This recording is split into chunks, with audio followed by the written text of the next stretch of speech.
자, 안녕하세요. 들어오셨어요들? 네, 이제 우리 에스겔에서 이번 학기 오늘이 이제 종강이에요. 그래서 이 전체적인 거를 한번 이제 정리를 하고 이 47장, 48장 또 특별히 이 에스겔서에서 가장 중요한 본문이 지금까지 이제 저희가 교회에서 이제 아주 가끔 듣는 경우는 에스겔서 37장 그리고 이제 에스겔서 47장 정도는 가끔 이제 목사님들이 설교도 하시고 그러지만 다른 본문은 거의 들을 기회가 없거든요. 그래서 이 47장과 48장이 어떤 의미에서는 에스겔서의 그 결론이에요. 결론이고 이 본문이 에스겔서에서 가장 중요한 그런 본문이라고 할 수 있죠. 자, 그럼 이제 기도하고 시작하겠습니다. 하나님 아버지, 이 아침에 저희로 또 마음을 다하여 정성을 모아서 하나님의 말씀 앞에 이렇게 앉아 있습니다. 하나님께서 성령으로 우리를 인도해 주셔서 이 에스겔서가 나타내고자 하는 여러 가지 의미들을 오늘 이 시간 더욱더 마음속 깊이 새겨서 하나님의 자녀로 살아가는데 큰 보탬이 되는 시간이 될 수 있도록 축복하시고 인도하여 주시옵소서. 예수님의 이름으로 감사기도 드려옵나이다. 아멘. 14주 동안 여러분들도 이제 강의 듣느라고 애쓰셨는데 저희가 이제 에스겔서를 탁 펼치면은 제일 먼저 뭐가 나온다 그랬어요? 에스겔이 그 바벨론의 포로로 끌려가서 환상을 보는 장면부터 나오잖아요. 그렇기 때문에 이 에스겔서는 펼치자마자 우리에게 굉장히 당혹감을 주는 그런 내용들로 시작돼요. 물론 다니엘서도 그렇고 요한계시록도 그렇고 조금 우리에게 좀 생소한 그런 이제 내용들이 있지만은 제가 보기에는 신구약 성경을 통틀어서 가장 이제 우리에게 쉽게 접근하기 어려운 본문이 에스겔서가 아닌가. 그래서 제 경우도 성경을 읽으면서 제일 많이 부딪히고 힘들고 이해를 못한다고 좀 나름대로 발버둥친 그 부분이 에스겔서예요. 그러니까 여러분들이 에스겔서가 좀 힘들다. 왜 이렇게 참 특이한 내용이고 이거 어떻게 읽어야 되나 그렇게 생각하시는 게 너무 당연하기 때문에 이걸 어려워서 아유 그냥 넘어가자 하지 마시고 에스겔서의 전체적인 그 의미가 뭔가 그중에서 내가 오늘 읽고 있는 이 본문은 뭔가 그러면서 이 에스겔서와 조금 친근해지는 그런 계기가 이번 학기에 이루어졌으면 하는 것이 제 바람입니다. 그러면 이제 그렇게 에스겔이 일방적으로 하나님이 주시는 그 환상의 세계를 접하면서 이 에스겔이 원래 이 가문이 제사장 가문이잖아요. 그러니까 이 에스겔은 제사장의 직분을 지금 이 바벨론 포로로 잡혀와서 제대로 할 수가 없죠. 그런 상황에서 이제 이 에스겔이 하나님의 부르심을 받고 선지자로 예언자로 파수꾼으로 그렇게 이제 하나님의 부르심을 받고 20여 년 동안 이제 사역의 현장에 있게 됩니다. 그러면서 이 사역의 현장이 끝나고 난 뒤에 그가 지난 날을 돌아보면서 이 에스겔서를 기록하고 이제 떠나죠. 그리고 제일 또 중요한 것 중에 하나가 에스겔이라는 이 특별한 그 선지자의 이름이 뜻이 굉장히 의무로워요. 하나님이 강하게 하시다라는 의미를 갖고 있어요. 이 에스겔이라는 그 이름이. 그러니까는 우리 모두가 다 그렇지만 뭐 선지자로 부름을 받건 사도로 부름을 받건 주일학교 교사로 부름을 받건 우리 모두가 내 임의로 내 자의로 내가 결정한 게 아니라는 거. 하나님의 부르심에 의해서 하나님의 은혜로 이 역할을 우리가 하는 거예요. 근데 특별히 이제 에스겔은 그 역할이 너무 인간적으로 어렵고 힘들다 보니까 이름마저 하나님이 강하게 하셔서 이 바벨론 포로로 잡혀가서 그 바벨론 땅에서 자기에게 주어진 그 사명을 이제 20년 동안 감당하는 거예요. 굉장히 어려웠죠. 뭐 여러분들 지난번에 이제 우리가 13주 동안 배웠잖아요. 그 저기 소똥에다가 떡을 구워 먹는다느니 하여튼 그 인간으로서 할 수 없는, 그리고 자기 와이프가 이 세상을 떠날 때도 그 장례식을 치르지 않잖아요. 그죠? 자, 그런 모든 것이 하나님께서 네가 개인적으로 겪고 있는 이 모든 어려움과 힘든 것은 앞으로 이 백성이 겪을 그 많은 시련에 비하면은 아무것도 아니라는 거예요. 그래서 이제 그 에스겔이 이제 그 바벨론에 있으면서 결국 유대 나라가 멸망하고, 그죠? 그 유대가 멸망하고 또 더 많은 사람들이 이 바벨론의 포로로 잡혀오고 참 어려움을 겪는 것을 이제 이 사역의 현장에서 겪잖아요. 자, 그러면은 이 40장부터 시작된 성전에 대한 환상이 이제 키포인트인데, 왜 하나님께서는 그 수많은 환상과 비유를 주셨다가 40장에 이르러서 성전에 대한 환상을 주시잖아요. 그러면 에스겔이 환상에서 본 이 성전은 실존하는 성전이 아니잖아요. 에스겔 혼자 본 거예요. 에스겔이 본 환상 속에서 본 그 성전을 우리는 에스겔서를 통해서 보는 거예요. 그래서 이 성전의 환상을 왜 주셨는가? 성전은 유대 백성들에게 하나님의 임재를 상징하는 거예요. 그러니까 하나님이 어디 계세요? 성전에 계시다. 다른 말로 표현하면 성소에 계시다. 그러니까 하나님이 계시다는 거예요. 근데 우리가 에스겔서를 쭉 읽으면서 여러분들이 8장, 10장, 11장 쭉 읽어보면서 이 유대 나라가 왕으로부터 장로들 또는 지도자, 일반 백성에 이르기까지 우상 숭배에 빠지잖아요. 그래서 저들이 한편으로는 하나님을 섬기고 다른 한편으로는 열방의 사람들이 섬기던 우상 숭배에 빠지잖아요. 그 우상 숭배에 빠진 가장 큰 이유가 뭐죠? 인간의 욕망이라고 했잖아요. 그러니까 쉽게 표현하면요, 잘 먹고 잘 사는 거. 어떻게 하면 내 자식이 잘 될 것이냐, 어떻게 하면 우리 남편의 사업이 번창할 것이냐, 아, 우리가 지금 이렇게 농사를 짓는데 이게 비가 잘 오고 햇볕이 잘 들고 이게 아주 그냥 풍년을 맞이해야 되는데, 그런 데 대한 갈망이 점점 더 커지면서 열방의 신들은 모두가 무엇을 추구합니까? 풍요를 추구해요. 기독교 신앙은 풍요를 추구하는 신앙이 아니에요. 근데 오늘날 우리 많은 기독교 성도들도 풍요와 평안을 향해서만 기도해요. 그것은 그러니까는 초보적인 상황에서는 당연히 가능하죠. 제가 지금 아픈데 뭘 기도하겠어요. 먹고 살기 힘들데 뭘 기도하겠어요. 그러니까는 시작의 단계에서는 그게 당연하지만 신앙의 성숙의 과정에 이르러 갈수록 그러한 풍요와 평안의 기도에서 무엇을 기도해야 됩니까? 우리가 어떻게 하나님의 자녀로 이 땅에 살다가 마지막 때 하나님의 나라에 우리가 입성해서 어떻게 우리가 우리 자손들과 우리의 미래를 담당할 그들을 향해서도 우리가 믿음을 남기고 갈 것이냐. 그것이 우리의 기도의 제목이 돼야 되는데 오늘날 우리의 기도의 제목이 뭐예요? 자기 자손들과 자녀들의 신앙에 대해서 기도하는 분들이 참 많지 않아요. 어때요?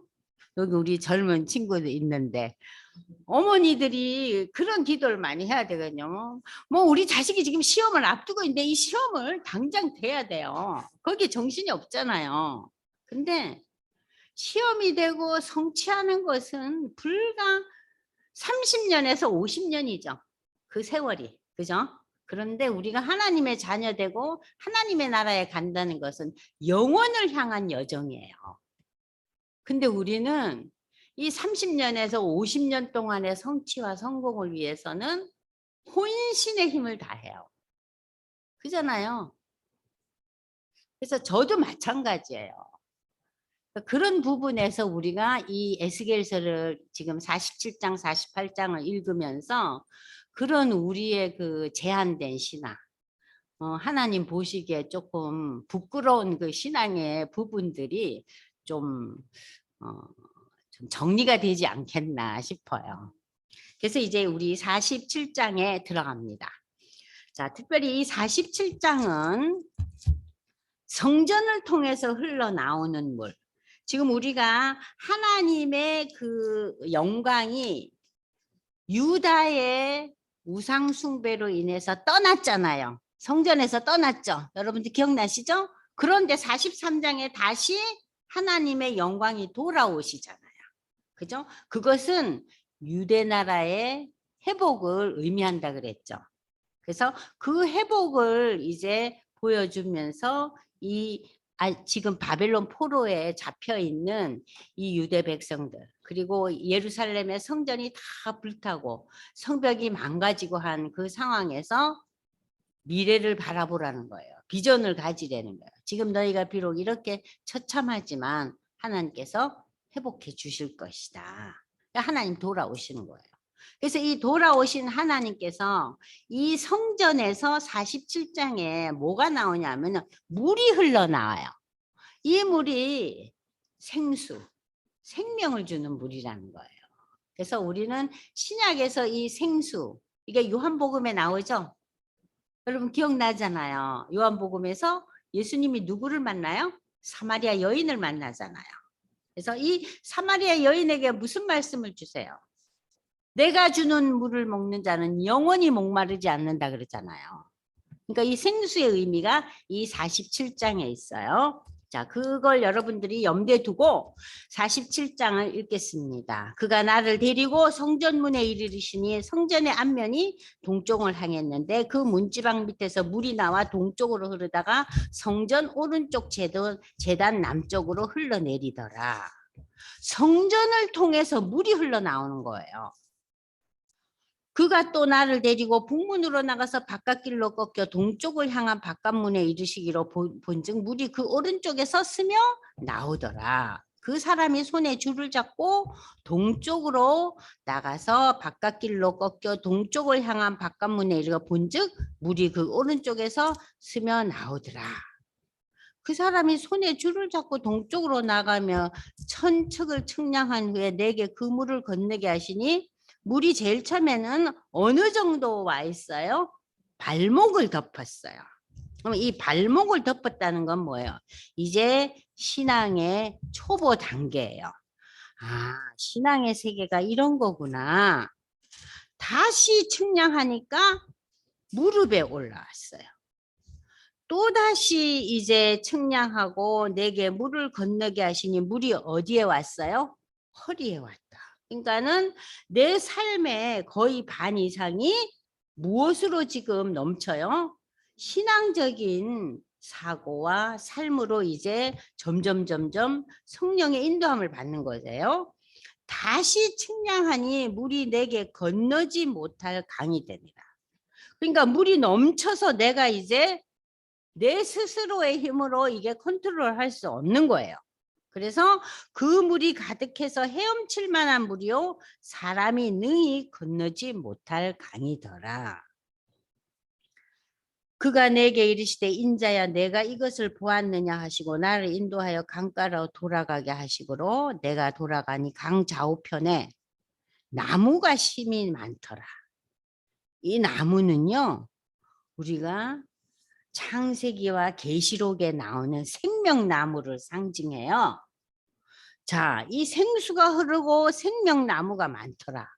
그가 내게 이르시되 이 물이 동쪽으로 향하여 흘러 아라바로 내려가서 바다에 이르르니 이 흘러내리는 물로 그 바다의 물이 되살아나리라. 이 강물이 이르는 곳마다 번성하는 모든 생물이 살고 고기가 심이 많으리니 이 물이 흘러 들어가므로 바닷물이 되살아나겠고 이 강이 이르는 각처의 모든 것이 살 것이며 또 이 강가에서 어부가 설 것이니 엔게디에서부터 에네글라임까지 그물 치는 곳이 될 것이라. 고기가 각기 종류를 따라 큰 바다의 고기같이 심이 많으려니와 짐벌과 갯벌은 되살아나지 못하고 소금 땅이 될 것이며. 여러분 갑자기 여기에서 뻘이 나와요. 자, 그러면 우리가 이 뻘이 우리나라에서는 서해안이 많죠. 그죠? 이 뻘에는요 조개밖에 없어요. 물고기는 없죠. 물고기가 살 수 없죠. 이 뻘이라는 것은 무엇을 상징하냐 여기서 헛된 신앙, 허황된 신앙, 거짓된 신앙, 겉만 번지르르한 신앙, 그런 신앙을 구축하다 보면은 무엇이 된다고요? 소금 땅이 된다. 그러니까 생수가 연결될 수 없고 생명나무가 자랄 수 없는 곳이 되죠. 그걸 상징적으로 나타내고 그러나 좌우에는 그런 진역도 있지만 각종 먹을 가실나무가 자라고 잎이 시들지 않고 열매가 끊이지 아니하고 달마다 새 열매를 맺으리니 그 물이 성소를 통하여 나옴이라. 그 열매는 먹을만 하고 그 잎사귀는 약재료가 되리라.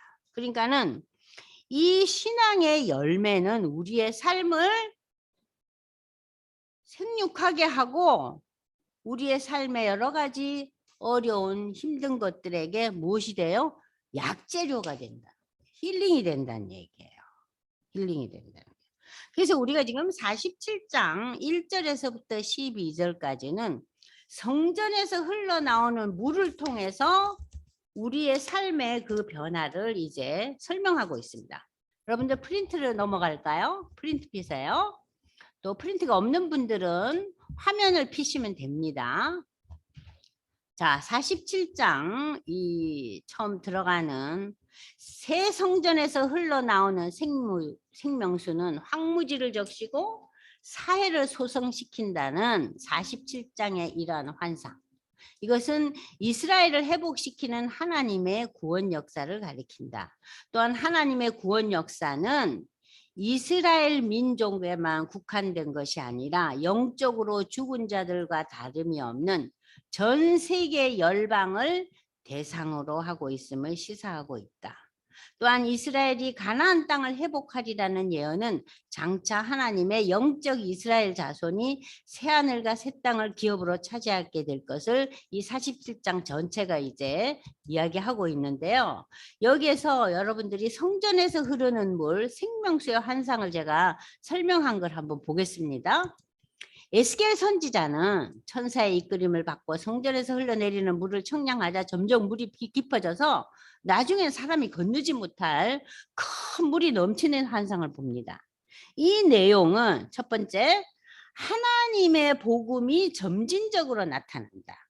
갑자기 나타나는 것이 아니라 하나님의 복음은 점진적으로 나타나며 하나님의 나라 백성이 결국은 헤아릴 수 없을 정도로 많아질 것을 상징적으로 나타낸다. 아담이 범죄한 후 하나님의 구속 사역은 시작돼요. 그러니까 아담은 하나님 앞에 죄를 저질렀지만 하나님께서는 그 죄 지은 아담을 내버려 두지 아니하시고 구속의 사역을 시작하는 것이 그 첫 번째 계시입니다. 그 첫 번째 계시가 뱀과 여자의 후손을 향해 펼치신, 여러분이 잘 아시는 원시복음이죠. 우리 원시복음 창세기 3장 15절은 아주 중요한 본문이에요. 여자의 후손으로 인류의 구속자이신 여자의 몸으로 누군가가 온다는 거예요. 예수 그리스도를 나타내죠. 장차 오실 예수에 의한 구원의 선포. 그러니까는 제가 지금 여기서 생수에 흐른 그 생명수, 성전에서부터 나오는 이 생수를 지금 이제 구원의 그 메시지로 보면서 이 구원에 대한 메시지가 언제부터 성경에 어디서부터 시작됐는가? 아담의 죄악 이후에 곧 이어져요. 그것이 창세기 3장 15절 한번 읽어보실래요? 그걸 우리는 무슨 복음이라 그래요? 최초의 복음이라 그래서 원시 복음이라 그럽니다. 시작 읽어보세요. 여러분들도 찾아서 읽으세요. 네, 읽겠습니다. 내가 너로 여자와 원수가 되게 하고 내 후손도 여자의 후손과 원수가 되게 하리니 여자의 후손은 내 머리를 상하게 할 것이요 너는 그의 발꿈치를 상하게 할 것이니라 하시고. 아멘. 네. 자, 여러분들이 이제 창세기를 보실 때마다 이 창세기 3장 15절이 최초의 복음. 하나님께서 우리 인간은 죄를 저질렀지만 그 죄 가운데서 우리를 구원해 주실 이러한 그 메시지를 약속을 주고 계시는 거죠. 두 번째. 자, 아브라함과 이삭과 야곱에게 하나님이 주신 언약들과 출애굽의 사건들. 다윗의 언약. 그죠? 다윗의 언약 나오죠, 여러분들. 사무엘하 7장에 보면 나오잖아요. 다윗 언약. 이 모든 것이 메시아를 통해 이루어질 구속의 계시의 그 언약들이죠. 그 선지자 시대에 와서 구원의 계시는 이사야서, 에스겔서, 미가서 뭐 수많은 그 소선지서, 대선지서를 통해서 이제 예언되고 있는데 여러분들 처녀 잉태에 대해서도 이사야서 7장 14절을 한번 읽어보실래요? 구체적으로 나오고 있죠. 아주 구체적이에요. 자, 읽어보세요. 이사야서 7장 14절. 제가 중요한 본문만 읽겠어요. 그의 친구가 대답하여 이르되 이는 다른 것이 아니라 이스라엘 사람 요아스의 아들 기드온의 칼이라. 하나님이 미디안과 그 모든 진영을 이사야서. 지금 뭐 아, 읽어요? 사사기 좀 읽네. 죄송합니다. 잠깐만 네네. 기다리세요. 이사야서. 사사기는 사 다음에 시옷이 하나 더 붙죠? 헷갈렸네. 예. 찾아줄까? 이사야서 7장 14절. 여러분이 아마 피시면 이 본문이구나 할 거예요. 다시 읽겠습니다. 그러므로 주께서 친히 징조를 너희에게 주실 것이라. 보라, 처녀가 잉태하여 아들을 낳을 것이요 그의 이름을 임마누엘이라 하리라. 네. 아멘. 처녀의 잉태와 임마누엘이라는 단어가 나와요. 여러분 임마누엘의 의미가 뭐죠? 하나님이 나와 함께 하신다는 거예요. 이 임마누엘의 의미가 에스겔서 48장 맨 마지막 절 여호와 삼마하고 연결이 돼요. 이따 제가 설명을 하겠지만 그러니까 임마누엘 하나님 함께 하시고 이 하나님이 보내실 구원자는 처녀의 몸에서 온다는 얘기. 그리고 이제 하나님 나라의 왕이라는 개념, 이스라엘을 다스릴 자 등으로 메시아에 대한 예언들이 쭉 있어 왔어요. 그러면 원시 복음과 선지서를 통해 언급된 메시아에 대한은 예수가 오심으로 인류의 역사 속에서 구체적으로 성취됐죠. 신약 시대에 와서. 그래서 하나님의 구원이 시작됩니다. 그런데 이 구원의 시작은 언제 구원의 완성으로 나타나느냐? 다시 오실 재림하실 예수 그리스도에 의해서 완성된다는 거예요.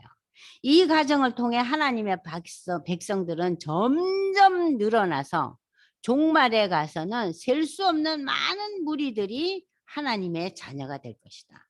그러니까 구약 시대에는 일부 이방인들과 유대 백성들이 하나님의 자녀들이었죠. 그런데 이제 신약에 와서 예수님이 오신 이후로 이제 예수를 믿는 이방인들 그리고 종말에 사인이 오고 종말이 다가올 때 누가 예수 믿게 된다 그랬죠? 유대 백성들이 예수 앞으로 돌아온다. 그래서 이방인과 유대인들이 다 예수님을 믿게 되는 그 시대가 예수의 재림으로 우리는 보고 있습니다.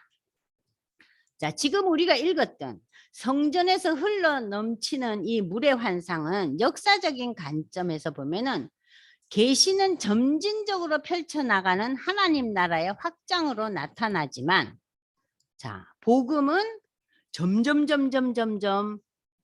커지고 확대돼 나가요.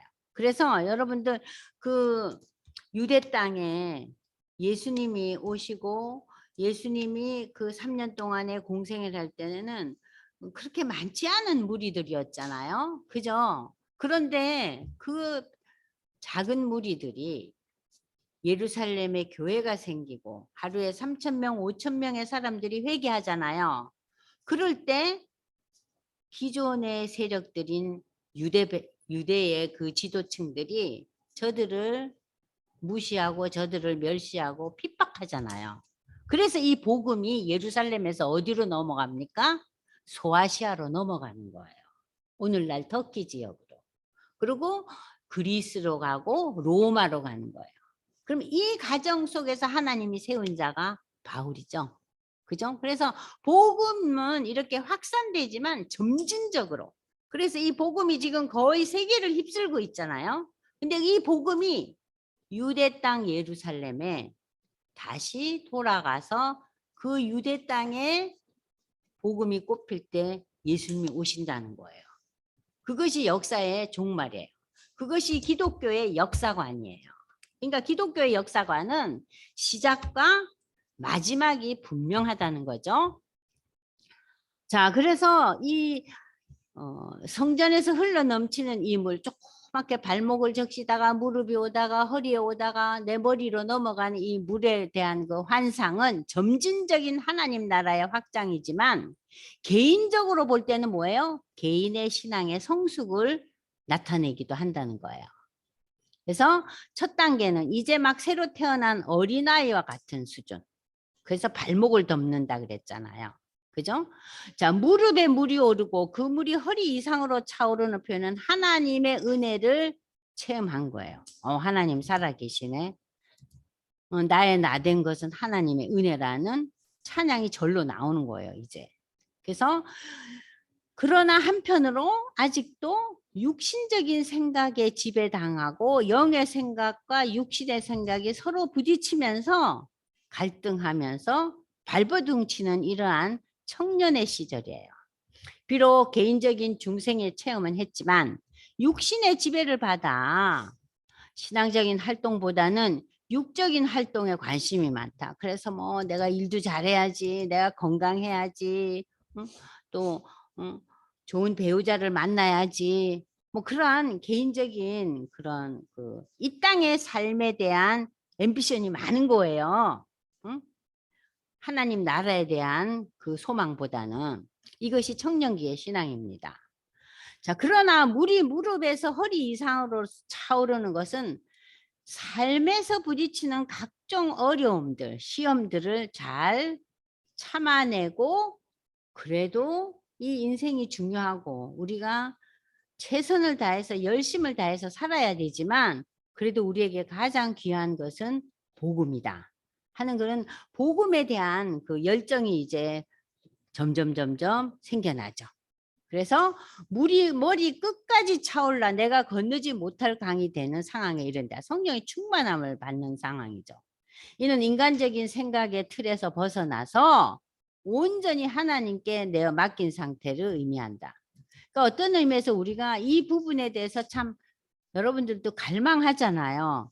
아니, 내 신앙이 잘 자라가지고 이렇게 현세적인데 집착하지 않고 정말 하나님 나라에 대한 그 깊은 그 소망이 이렇게 차고 넘쳐야 되는데 하는 그런 바람은 있는데 현실적인 삶에 있어서는 어때요? 쉽게 잊어버리죠. 그죠? 자꾸 잊어버려요. 그러나 다시 말씀으로 돌아오면은 내가 또 이렇게 정신을 못 차리고 있네 하면서 아주 갈등해요.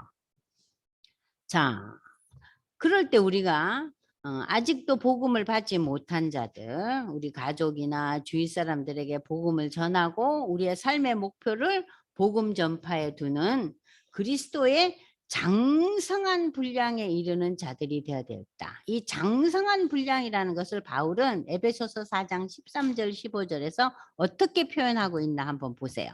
에베소 4장 13절로 15절. 아주 중요한 본문이죠. 에베소 3장. 읽어보세요. 우리가 다 하나님의 아들을 믿는 것과 아는 일에 하나가 되어 온전한 사람을 이루어 그리스도의 장성한 분량이 충만한 데까지 이르리니 이는 우리가 이제부터 어린아이가 되지 아니하여 사람의 속임수와 간사한 유혹에 빠져 온갖 교훈의 풍조에 밀려 요동하지 않게 하려 함이라. 오직 사랑 안에서 참된 것을 하여 범사에 그에게까지 자랄지라. 그는 머리니 곧 그리스도라. 는. 네. 우리의 머리가 그리스도이기 때문에 우리가 이제 어린아이의 수준이 아니에요. 그래서 여러 가지 그 세상적인 지혜와 지식과 그것이 필요하고 그것도 중요해요. 그러나 그것에만 머물러 있지 않고 인간들의 여러 가지 간사한 유혹에 대해서 우리가 요동치지 않고 거기에 흔들리지 않고 우리의 머리이신 예수 그리스도를 바라보는 신앙. 이걸 이제 우리가 다른 말로 표현하면 뭐라 그래요? 성령으로 충만한 삶이다. 자, 이렇게 성전 문지방에서 생수가 흘러나와 성전을 적시고 그 물이 흘러넘쳐 사회 골짜기의 항무지를 기름지게 하며 바다의 물을 소성시킨다는 것은 뭐예요? 전 세계에 복음이 확산되어 나가는 거죠. 개인적으로는 성령의 충만한 삶을 이제 나타내는 거라면은 복음의 확산에 있어서는 전 세계가 이 기독교 신앙을 받아들이는 때가 이제 이르른다는 거예요. 특히 이 성전에서 흘러나오는 물이 주변의 모든 만물에게 생명을 불어넣으므로 이는 생명의 역사이다. 이 환상을 통해 에스겔은 하나님의 구속 역사의 완성을 보여주고 더 나아가서 개인의 신앙 체험을 비유적으로 제시하고 있다. 성전은 하나님의 임재를 나타내는 처소로서 이스라엘 백성들이 하나님을 만나는 공간이었죠. 이곳에서부터 생명수가 흘러나와 진정한 생명의 회복이 일어난다. 자, 진정한 회복. 그런데 예수님은 오셔서 이제 신약에 예수님이 오셔서 예수님 스스로가 자신을 성전이라고 선포했어요. 그러면서 이는 신약에 와서 예수 그리스도가 생명수로서 죽을 수밖에 없는 인류에게 영생을 선물로 줄 것임을 예표적으로 보여준다. 하나님으로부터 공급되는 풍성한 은혜와 축복을 상징하는 이 생수, 물은 만물을 소생시키며, 그러니까는 우리 인간에게 구원을 일으킬 뿐만 아니라 만물을 소생시킨다고 했어요. 하나님의 구원 역사가 인류뿐만 아니라 전 우주 만물을 향해 실현될 것을 예고했다. 성소에서 흐르는 분은 사도 요한이 환상 가운데서 본 생명수 강에 대한 환상, 계시록과 연결되어 있다. 계시록 22장 1절을 잠시 한번 볼까요? 아주 똑같은 표현이 나오고 있어요. 계시록 22장 1절. 그러니까는 이 에스겔은 신약과 신약의 그 마지막 계시록을 다 포괄하고 있는 예언서예요. 자, 계시록 22장 1절 읽겠어요? 여러분도 한번 읽어보세요. 시작.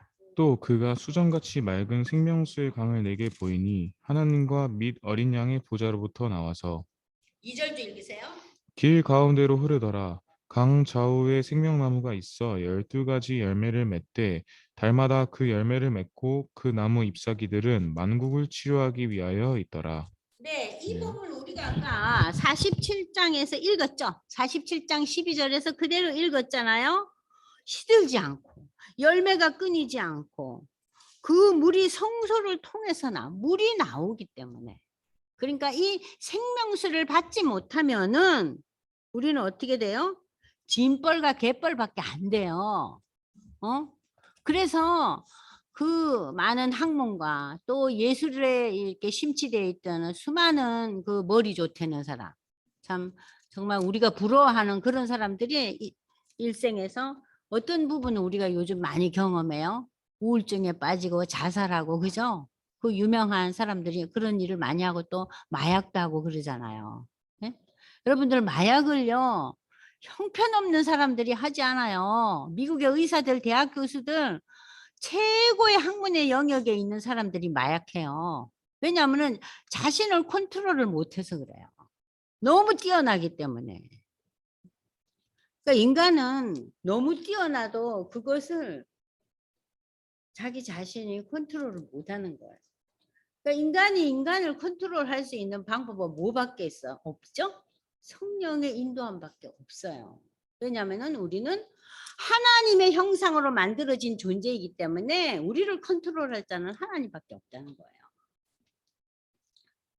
자, 그래서 이제 이 성전에서 흘러넘치는 이 생명수는 신약에 이르러서 예수 그리스도의 복음으로 성도들이 풍성해진 삶을 상징한다. 이것은 만물에게, 인간뿐만 아니라 모든 만물에게 생명을 불러 넣어주는 생명의 역사임을 강조하고 있다.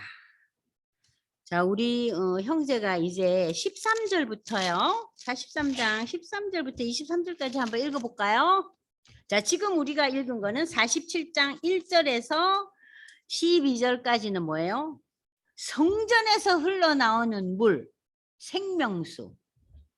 그 생명수 성령을 통해서 사람이 변화받고 치유받고 하나님의 자녀로 새로운 삶을 살게 되고 이 온 세계가 그 생명수가 넘치는 그 성전에서 흘러나오는 물이라는 것은 그래서 결국은 성령을 의미하기도 해요.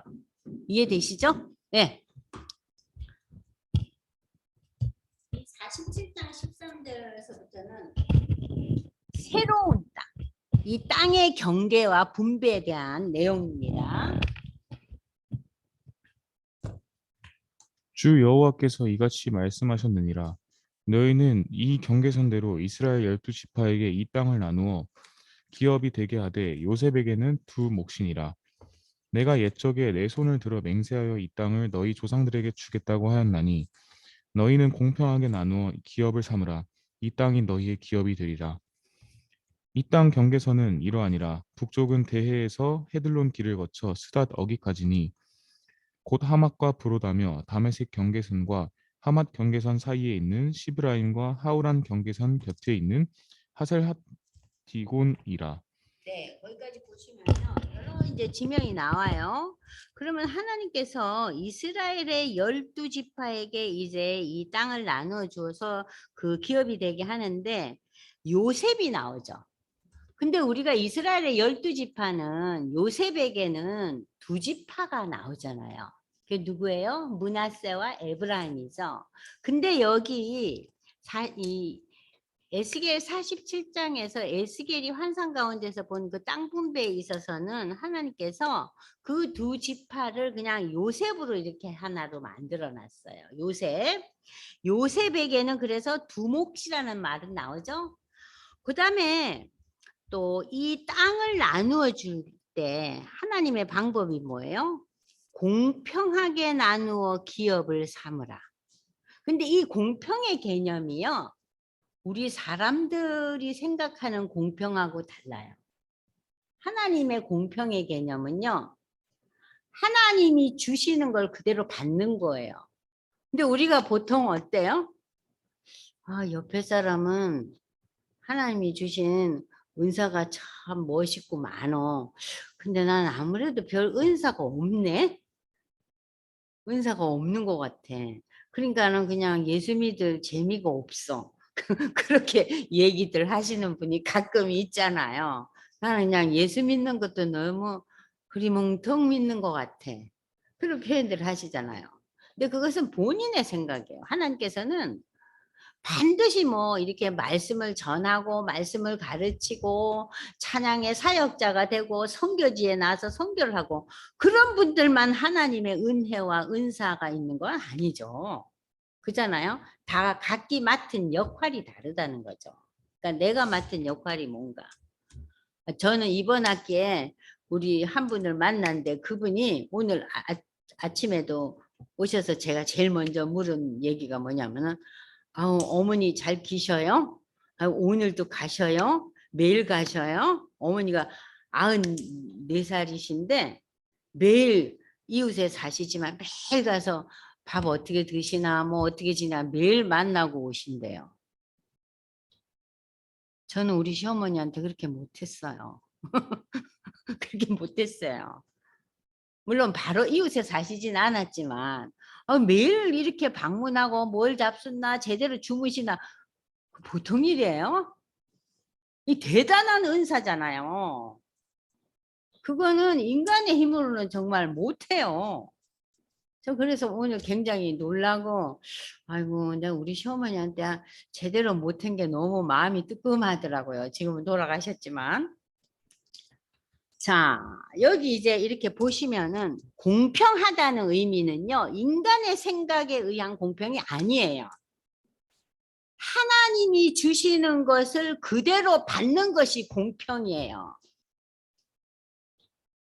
좀 이해하기 어렵죠? 그래서 이스라엘 백성들은 뭐 할 때 뭘 뽑았죠? 제비를 뽑았어요. 제비 뽑는 손은 내 손이에요. 내 손이 뽑잖아요. 그렇지만 내용은 하나님이 주신. 그래서 이 하나님의 공평법, 하나님의 은혜에 대해서 우리가 깊이 묵상하게 되면은 다른 사람과의 그 비교의식이 사라지고 우리가 열등감이나 또는 자만심이 사라져요. 하나님 내가 잘나서 이게 준 게 아니구나. 하나님 내가 뭐 제대로 하는 일이 없다 보니까는 이렇게 이 정도밖에 안 주시는가. 그게 아니죠. 하나님이 주시는 것을 그대로 받아들이는 태도가 뭐예요? 하나님의 공평을 인정하시는 겁니다. 그래서 여기 공평이라는 단어. 하나님이 주신 대로 받는 거예요. 자, 그 다음 읽으세요. 17절. 그 경계선이 바닷가에서부터 다메섹 경계선에 있는 하살에논까지요. 그 경계선이 또 북쪽 끝에 있는 하맛 경계선에 이르렀나니 이는 그 북쪽이요. 동쪽은 하우란과 다메섹과 및 길르앗과 이스라엘 땅 사이에 있는 요단강이니 북쪽 경계선에서부터 동쪽 바다까지 측량하라. 이는 그 동쪽이요. 남쪽은 다말에서부터 느리봇 가데스 물에 이르고 애굽 시내를 따라 대해에 이르나니 이는 그 남쪽이요. 서쪽은 대해라. 남쪽 경계선에서부터 맞은 쪽 하맛 어기까지 이르나니 이는 그 서쪽이니라. 네. 여기 보면 여러 가지 지명이 나오는데 오늘날 지명하고 이게 상당히 좀 다르대요. 이 지도 자체가요. 그런데 17절에 보면은 다메섹 경계선. 다메섹이 다마스커스잖아요.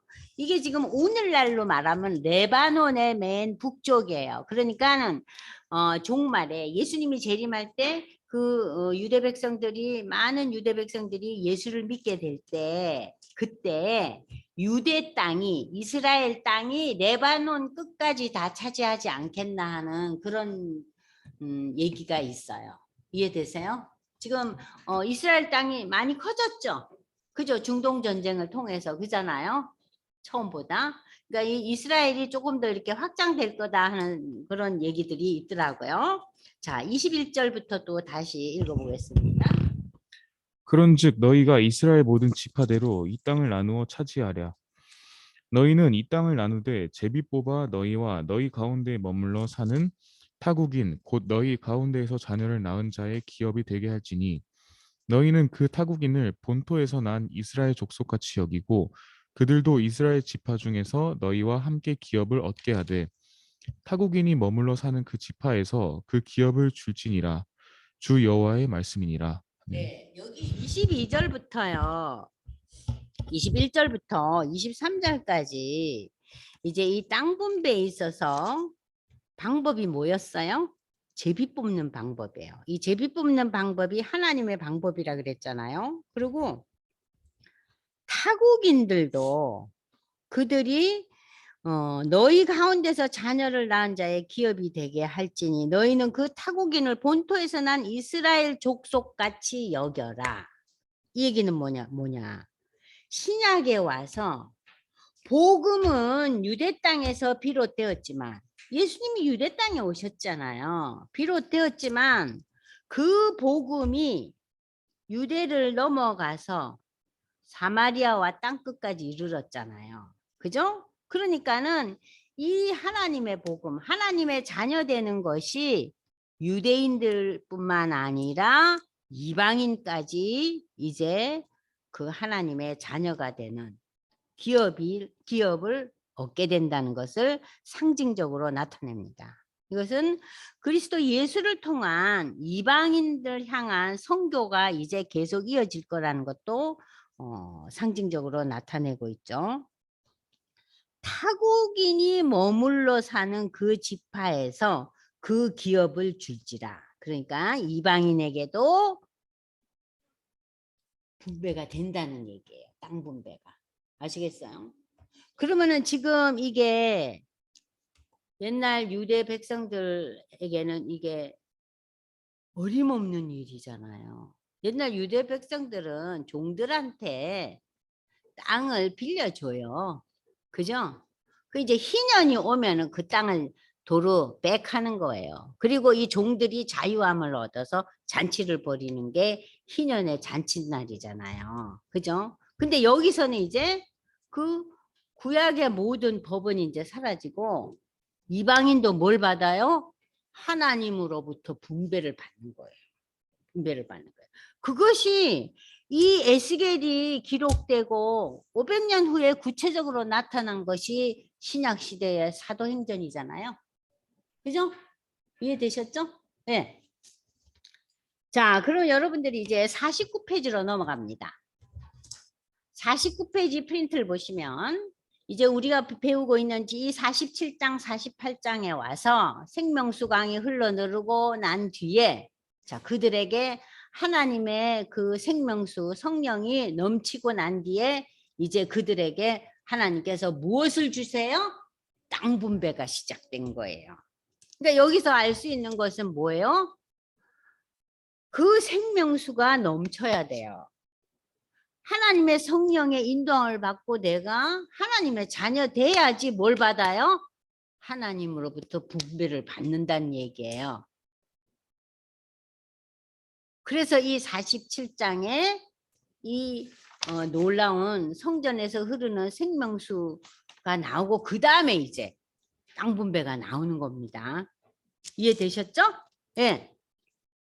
자, 그러면 이제 이 48장으로 이제 넘어가면서 이 47장 마지막 그 49페이지에 보면 새 땅의 경계에 대해서 이제 하나님이 어떻게 말씀하고 계시는가 12지파에게 이 12지파는 이스라엘의 12지파라는 것은 믿음의 사람들을 상징적으로 나타내죠. 그래서 신약에 와서는 무엇으로 돼요?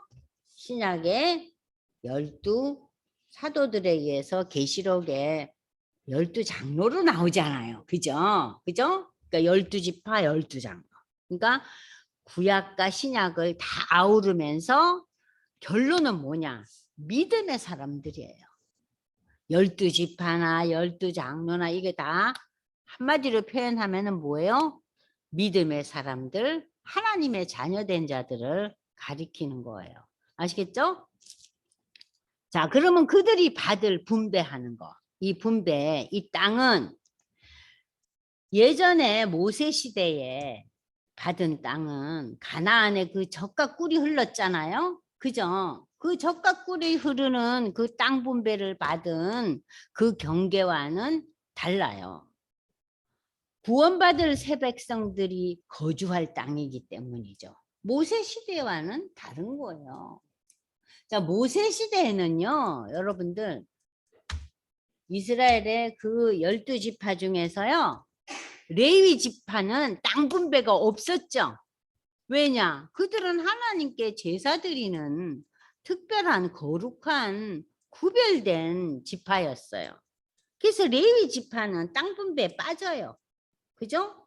그리고 요셉이 두 아들을 가져서 걔네들이 지파가 2개 되잖아요.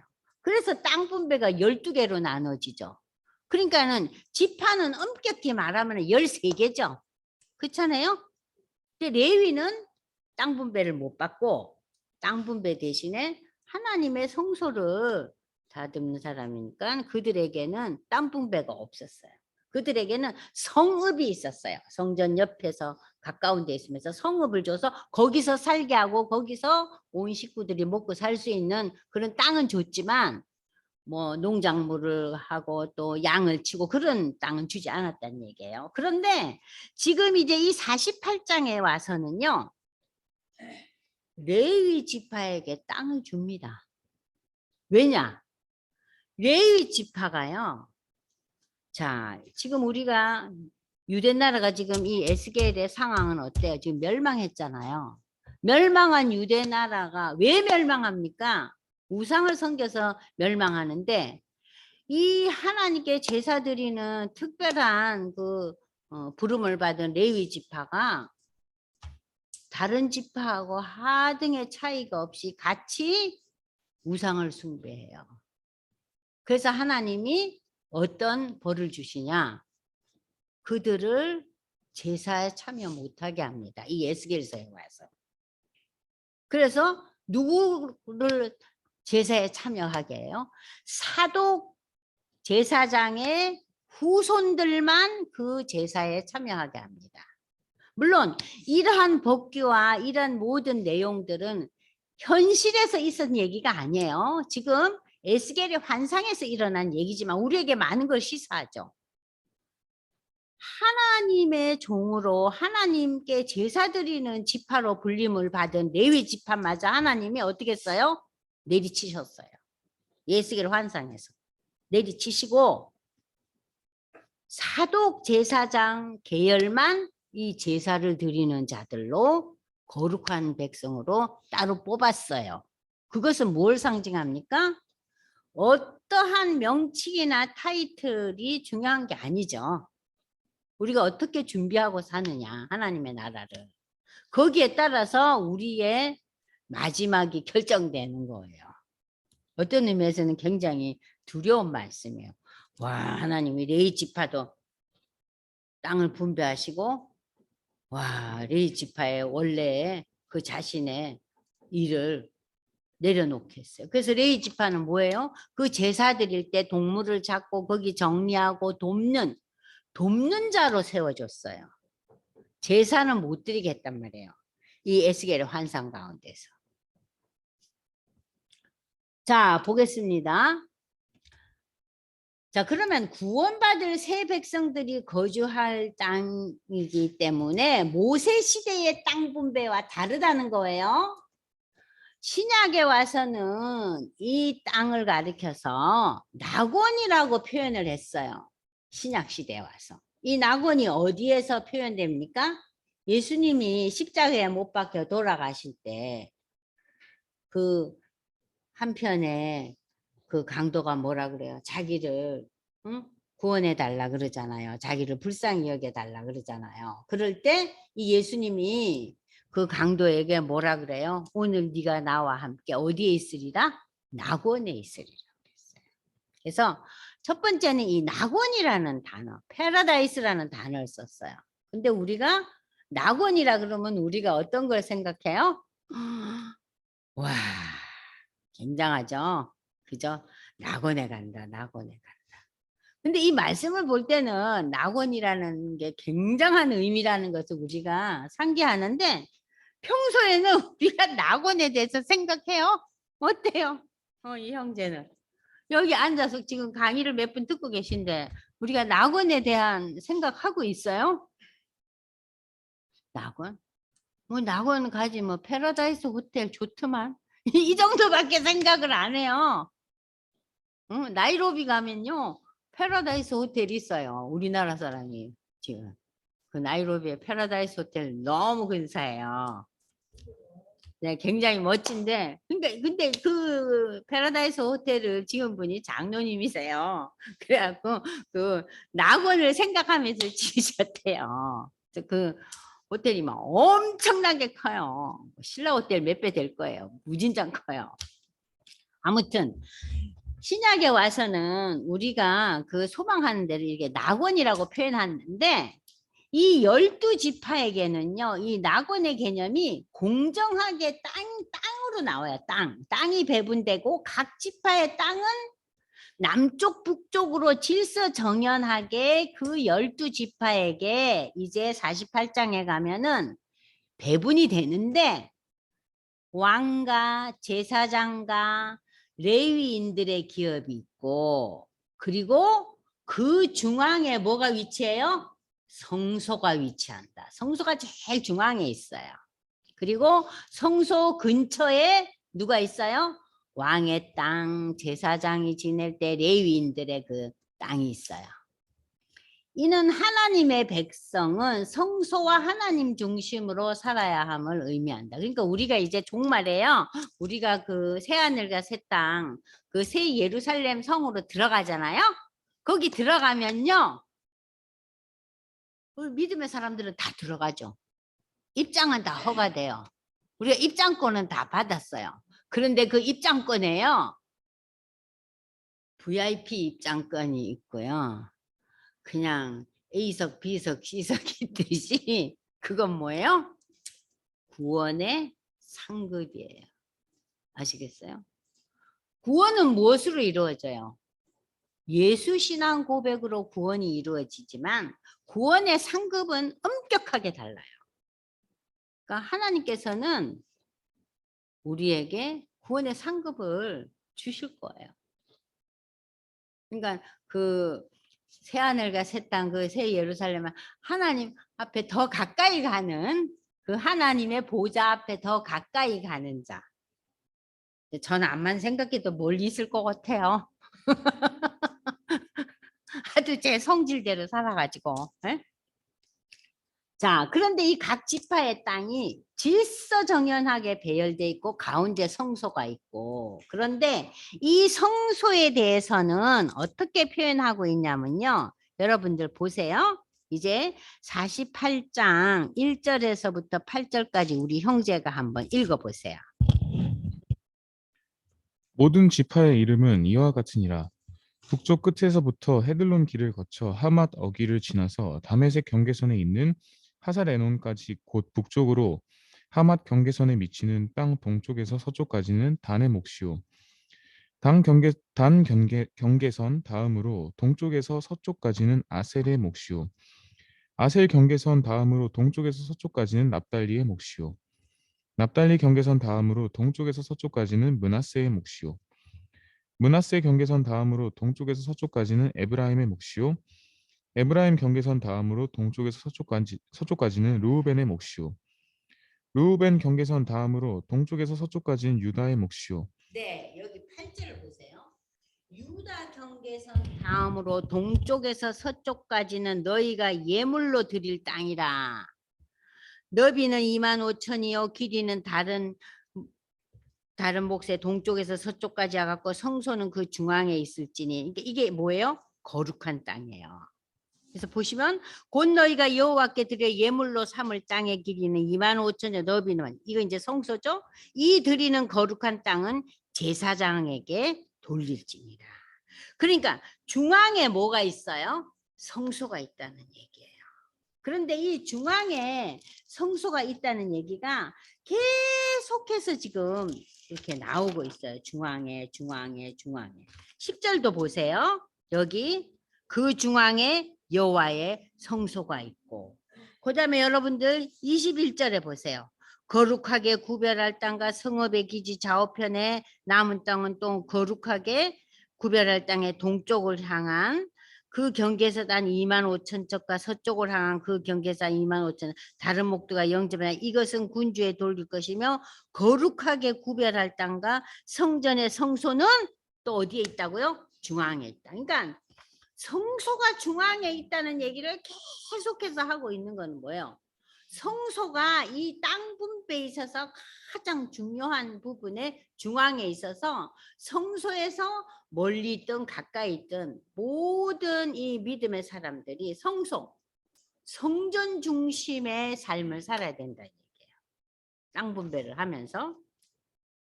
자, 그러면서 여기 보세요. 요 얘기가 나와요. 이 땅을 11절 사독의 자손 중에서 거룩하게 구별할 제사. 제가 아까 사독의 자손 얘기했죠. 그죠? 그러니까는 하나님께 충성했던 그 사독 제사장. 사독 제사장의 자손에게 이 제사장이 온다. 하나님의 그 제사를 드리는 제사장의 신분으로 하나님께 드려지는 존재들은 이렇게 충성된 자들, 변함없는 자들. 자, 12절부터 우리 형제가 한번 또 읽어볼까요? 땅의 예물 중에서 그들이 예물을 받을지니 레위인의 접경지에 관한 가장 거룩한 예물이니라. 제사장의 경계선을 따라 레위 사람의 몫을 주되 길이는 2만 5천 척이요 너비는 만 척으로 할지니 이 구역의 길이가 2만 5천 척이요 너비가 각기 만 척이라. 그들이 그 땅을 팔지도 못하며 바꾸지도 못하며 그 땅에 처음 익은 열매를 남에게 주지도 못하리니 이는 여호와께 거룩히 구별한 것임이라. 이 2만 5천 척 다음으로 너비 5천 척은 속된 땅으로 구분하여 성읍을 세우며 거주하는 곳과 전원을 삼되 성읍이 그 중앙에 있게 할지니. 예, 여기서 속된 땅이라는 것은요, 우리가 생각하는 그러한 저속하거나 또는 세상적이거나 그런 게 아니라 거룩한 땅이 아닌 땅이에요. 그러니까는 이 지금 각 지파가 들어가는 그런 땅을 거룩한 땅과 구별된 땅들을 여기서 속된 땅으로 했는데 이 속된 땅의 의미가 그렇게 부정적인 의미가 아니란 얘기예요. 또 읽으세요. 그 크기는 북쪽도 4,500척이요 남쪽도 4,500척이요 동쪽도 4,500척이요 서쪽도 4,500척이며 그 성읍의 들은 북쪽으로 250척이요 남쪽으로 250척이요 동쪽으로 250척이요 서쪽으로 250척이며 예물을 삼아 거룩히 구별할 땅과 연접하여 남아 있는 땅의 길이는 동쪽으로 만척이요 서쪽으로 만척이라. 곧 예물을 삼아 거룩하게 구별할 땅과 연접하였으며 그 땅의 소산을 성읍에서 일하는 자의 양식을 삼을지라. 이스라엘 모든 지파 가운데에 그 성읍에서 일하는 자는 그 땅을 경작할지니라. 그런즉 예물로 드리는 땅의 합계는 길이도 2만 5천 척이요 너비도 2만 5천 척이라. 너희가 거룩히 구별하여 드릴 땅은 성읍의 기지와 합하여 네모 반듯할 것이니라. 거룩하게 구별할 땅과 성읍의 기지 좌우편에 남은 땅은 군주에게 돌릴지니 곧 거룩하게 구별할 땅의 동쪽을 향한 그 경계선 앞 2만 5천 척과 서쪽을 향한 그 경계선 앞 2만 5천 척이라. 다른 목들과 연접한 땅이니 이것을 군주에게 돌릴 것이며 거룩하게 구별할 땅과 성전의 성소가 그 중앙에 있으리라. 그런즉 군주에게 돌려 그에게 속할 땅은 레위 사람의 기업 좌우편과 성읍의 기지 좌우편이며 유다 지경과 베냐민 지경 사이에 있을지니라. 네. 지금 이제 땅 분배에 대한 얘기들이 쭉 나오면서 여러 가지 이제 얘기가 나오잖아요. 척이라는 게 나오는데 척은 53 내지 54cm. 우리의 그 손끝에서부터 우리의 그 뭐라 그러죠? 여기를 그 엘보 여기까지가 이게 53cm에 해당하는 거예요. 자, 그러면은 이러한 여러 가지 얘기를 통해서 결국 지금 우리에게 주시는 말씀이 무엇인가? 자, 여기 쭉 보시면은요. 프린트 50페이지 보세요. 자, 이 땅이라는 개념이 뭐냐? 땅은 이스라엘 백성들에게 땅은요. 거주지 이상의 의미를 갖는다 그랬어요. 땅은 하나님의 약속이요. 축복이었다. 믿음의 조상 아브라함을 통해서 하나님께서 뭘 약속했죠? 땅을 약속했어요. 그러니까 믿음의 조상 아브라함에게 약속한 게 두 개예요. 하나는 뭐예요? 네 자손이 이 바닷가 요 앞에 있는 모래알 같을 거다 그러죠. 그죠? 그리고 땅에 대한 비전을 주시죠. 그죠? 그 젖과 꿀이 흐르는 가나안 땅에 대한 비전을 주시잖아요. 그러니까는 사람과 땅에 대한 약속을 주셨는데 지금 여기서 보시면은요. 땅이라는 것은 하나님의 약속이요. 축복이었다. 그러나 이 하나님의 말씀에 불순종했을 때 그 하나님의 그 약속에 불순종했기 때문에 그들이 결국 쫓겨났잖아요. 지금 어디로 바벨론 포로가 되기도 하고 유대 땅에 남아있는 사람들은 완전히 그야말로 거렁뱅이 신세가 된 거예요. 이 유대인들이 그렇게 하나님의 택한 백성이라고 자부심을 가졌던 이 유대 백성들이 완전히 거렁뱅이 같은 인생이 된 거예요. 응?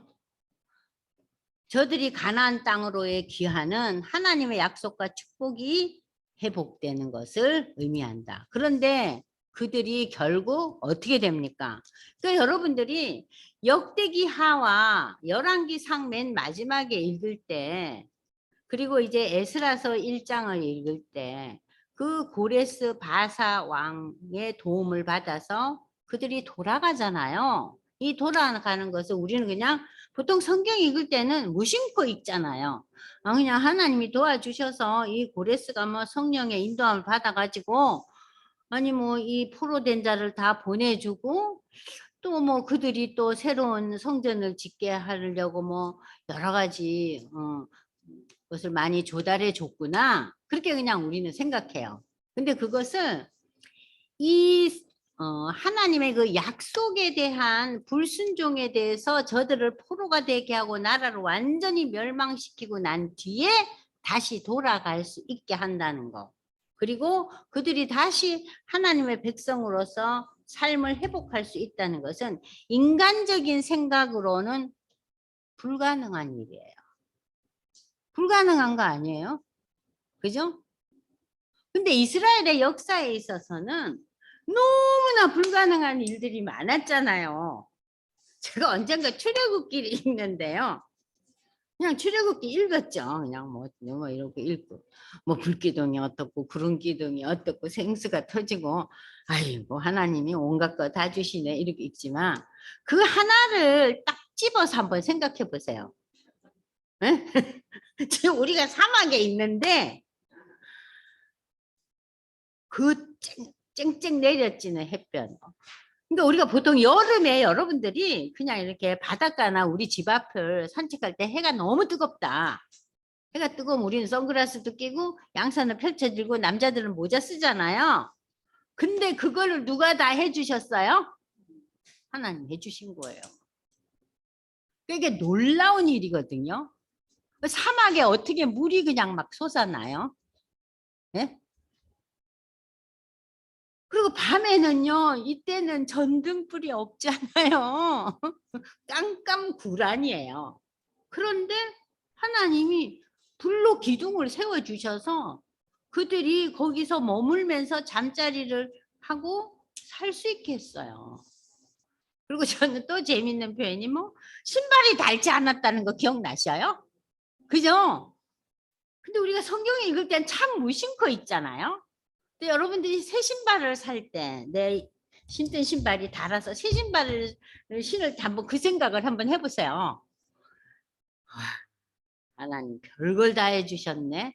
그러니까 이스라엘 백성들이 그러한 하나님을 경험한 사람들이에요.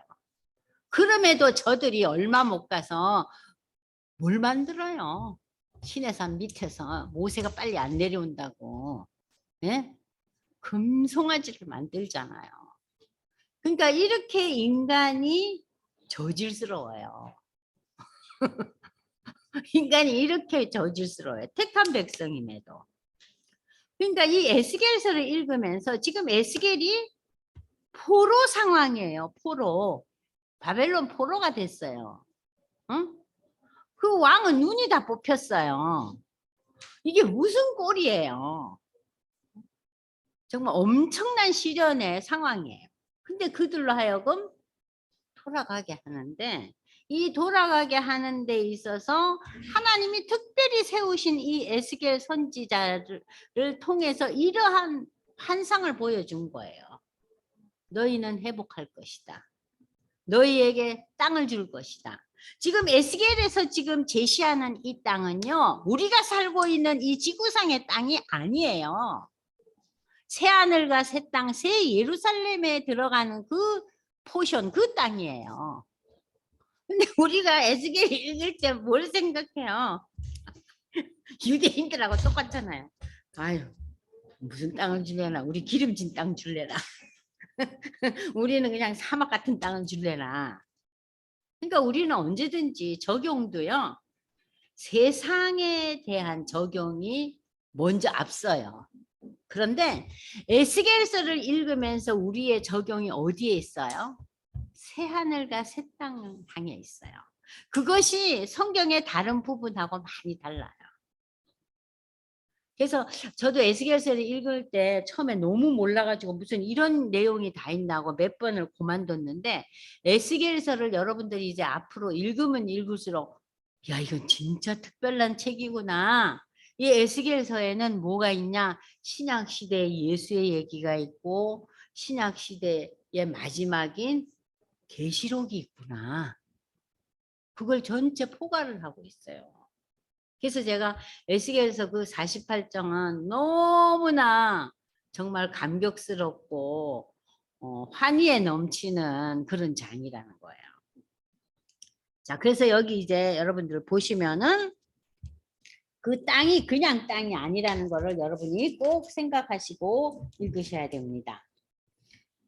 자, 우리가 50페이지 또 프린트로 넘어갑니다. 성경에 묘사된 그 하나님의 나라를 보겠어요. 성경은 하나님의 나라를 어떻게 묘사하고 있는가? 지금 에스겔과 창세기와 계시록에서.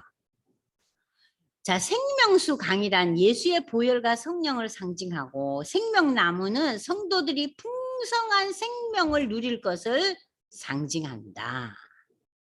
자, 여기 여러분들이 이제 보시면은 에덴 동산에서 창세기에서 강이 에덴으로부터 흘러나왔다 그랬어요. 그죠?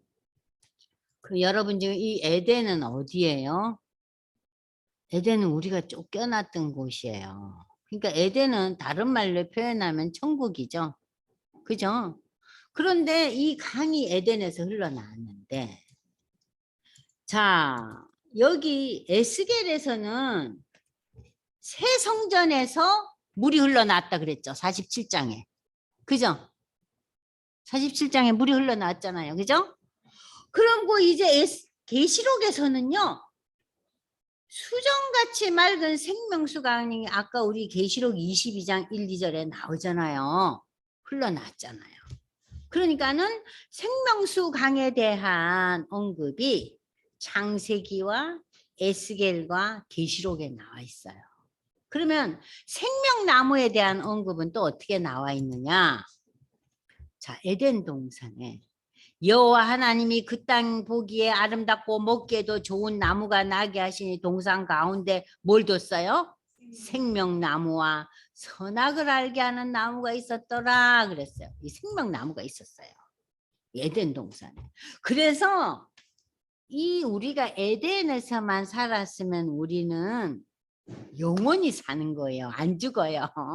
그런데 우리가 선악과를 먹고 에덴에서 떠나게 되잖아요. 떠난 게 아니라 쫓겨난 거죠. 그 쫓겨남으로 말미암아 우리가 생명나무와 멀어져요. 그래서 우리가 죽을 수밖에 없는 존재가 된 거예요. 그런데 다시 생명나무가 우리게 되네요. 우리가 새하늘과 새 땅에 들어가면서. 그래서 이 새 성전 이 에스겔에 보면 뭐라 그랬어요? 에스겔서 그 47장에 보면은 47장 6절에 보면 각종 먹을 실과나무가 자라고 달마다 새면 아니 우리가 지구 이 땅에서 살 때 무슨 열매가 달마다 열려요. 한 철에 한 번 열리죠. 그것도 어떨 때는요 열매를 띄우잖아요. 한 해는. 그죠? 띄우잖아요. 안 열려요. 어떤 나무는 또 두 해, 세 해도 안 열려요. 지가 뭔가 영양 상태가 고르지 않으면. 그런데 이 하나님의 그 성전에서 이 흘러내리는 물을 먹고 생명수를 먹은 이 열매, 실과들은요. 달마다 열매를 맺으니. 왜냐? 생명수가 성소를 통해서 흘러나와서 그 생명수를 먹고 자랐기 때문에 이렇게 열매를 맺는다는 거예요. 자, 그래서 에스겔서는 이렇게 나와 있는데 계시록에는 어떻게 나왔어요? 계시록 22장 2절 우리 프린트에 다 있죠? 한번 읽어보세요. 다 같이 시작. 강좌우에 생명나무가 있어 12가지 열매를 맺되 달마다 그 열매를 맺고 그 나무 잎사귀들은 만국을 치료하기 있다더라. 어머, 계시록의 열매도 달마다 내네. 달마다. 이게 먼슬리의 의미가 아니에요. 끊임없이 열린다는 소리예요. 계속해서 쉼없이. 응? 그러니까 여러분들 보세요. 생명수강과 생명나무에 대한 내용들이 창세기에 인간이 죄를 짓기 이전에 창세기에 나오고 그다음에 어디에 나와요? 이 에스겔서 47장에 나와요. 그리고 요한계시록 22장에 나와요. 그러니까 이 에스겔은요 굉장히 특별한 예언서예요. 근데 우리가 이 예언서를 안 읽어요. 어렵다고, 황당하다고, 도무지 이해가 안 된다고. 이제부터 여러분들이 좀 어렵고 지금도 이거 읽어도 뭔 소리인지 모르겠네. 그런 부분은 그냥 띄우고 그냥 읽으시면서 이 40장에서 48장의 내용만 좀 열심히 읽고요. 그 중에서도 또 뭐 이 성전을 짓는데 몇 미터고 몇 척이고 그런 거는 그냥 읽으세요. 자, 그래서 이 에스겔서가 은혜롭다는 거예요. 그래서 오늘은 제가 쉬지 않고 계속해서 하겠습니다. 자, 48장 프린트 보세요. 이스라엘 땅의 경계를 확정한 이후 12지파에게 분배하는 과정에 대한 기록인데 북부 땅, 중심부의 땅 순서로 분배되는 내용이다. 이는 장차 성도들의 영원한 기업, 하나님 나라에 참여함을 상징적으로 나타낸다. 우리가 생각하는 우리가 지금 지구에서 살고 있는 이 땅의 개념하고 다르다는 얘기예요. 아시겠죠? 자, 이는 장차 성도들의 영원한 기업, 하나님 나라에 참여함을 상징적으로 나타낸다. 그리고 30절에서 35절까지 이제 이 에스겔서의 결론이 나옵니다. 예루살렘 성읍의 규모와 출입문에 관한 내용으로 이 성읍은 각 지파가 아니고 지파겠죠? 지파들이 모여 예배할 수 있는 곳으로 동서남북 세 개의 출입문이 세 개가 있었어요. 그러면은 그 출입문, 그 문들은 각 지파의 이름을 따서 지었어요. 그래서 이스라엘이 범죄로 떠났던 하나님의 영광이 44장에 다시 나타나고 자기 백성 가운데 영원히 거하실 것을 성읍의 이름을 통해서 그 12지파의 이름을 통해서 하나님은 약속하고 계시는데 이 성읍의 이름이 여호와 산마라는 거예요. 하나님 여기 계신다는 거예요. 이 성읍에. 이 약속은 예수님의 성육신으로 1차 성취됐죠. 말씀이 육신이 되어. 그죠? 성취돼 우리 가운데 거하시네. 그죠? 요한복음 1장 14절. 그리고 예수의 재림으로 완성될 것을 예표하고 있다. 그래서 오늘 우리가 그 48장 이제 제가 마지막 부분을 읽겠습니다. 30절부터입니다. 예루살렘 성읍의 문들. 이것은 이제 앞으로 새 예루살렘 성, 계시록에 나타난 새 예루살렘 성읍을 상징하고 있죠. 그 성읍의 출입구는 이러하니 북쪽의 너비가 4,500척이라 2.3km에 해당하죠. 그 성읍의 문들은 이스라엘 지파의 이름을 따른다. 북쪽으로 문이 3개 났어요. 루벤과 유다와 레위. 동쪽에 문이 셋입니다. 요셉 문이요, 베냐민이요, 단 문이요. 남쪽의 너비는 그래서 요 문은요 에브라임과 므낫세로 안 나타나죠. 레위가 들어감으로 말미암아. 그죠? 그래서 요셉 문이라고 지칭해요. 그리고 남쪽의 너비는 문이 3개인데 시므온과 이사갈과 스불론이고 서쪽 문은 아셀과 납달리와 가시다. 그렇게 해서 이제 이 12개의 그 문 입구가 다 생긴 거예요. 그리고 이 사방의 합계는 18,000이라. 그러니까 한 9.5km 되는데 그날 후로 이 성읍의 이름을 여호와 삼마. 하나님이 거기 계시다. 하나님이 계시다. 이 하나님이 계시다 하는 것이 결국 어디에 나타납니까? 예수를 통해서. 예수님이 오심으로. 예수님의 이름이 뭐예요? 임마누엘 아니에요? 예? 임마누엘 예수님. 그 임마누엘 예수님이 이 땅을 떠나시면서 우리에게 뭐라 그랬어요? 얘들아, 내가 하나님께 가는 것이 너희에게 유익하단다. 왜냐? 너희가 하나님의 영 성령을 선물로 받을 것이다. 그 하나님의 영 성령의 선물을 받음으로 해서 우리가 하나님과 함께 하죠. 그리고 종말에 우리가 새하늘과 새 땅 예루살렘 성 거기가 성전이잖아요. 거기에 우리가 하나님과 함께 하시잖아요. 그러니까 이 여호와 삼마는 계시록에 나타난 계시록 21장 22장을 전체를 다 아우르는 말이에요. 이해되세요? 이 에스겔 48장 33절 나오는 여호와의 삼마의 의미는 이 임마누엘 예수님, 우리와 늘 동거동락하시는 성령님, 종말에 우리가 새 예루살렘 성 안에 하나님과 어린 양 예수와 함께 있는 그 새 예루살렘 성, 그걸 다 아우르고 있는 거예요. 이 여호와 삼마가 엄청난 의미를 갖고 있는 거예요. 좀 이해되셨어요, 곽건사님? 그러니까 이제 에스겔에서 굉장히 은혜로운 아주 신구약 성경을 창세기부터 그냥 계시록까지를 다 포괄하고 있는 거예요. 그런데 우리가 이 에스겔이 어렵다고 안 읽었으니 이 은혜로운 이 본문을 안 읽었어요, 저희가. 한심하죠? 자, 그래서 우리가 여기 보면요. 35절에 다시 넘어갑니다. 그날 후로는 그랬어요. 그날 후로. 52페이지 보세요. 그날 후가 뭐냐? 성읍이 새로이 건립된 후. 이 성읍은 뭐예요? 새 예루살렘 성읍 아니에요? 그죠? 그래서 이 에스겔 이후에 새 예루살렘 성읍이 될 그때 하나님 나라가 완성된 후 영원한 시간을 가리키는 거예요.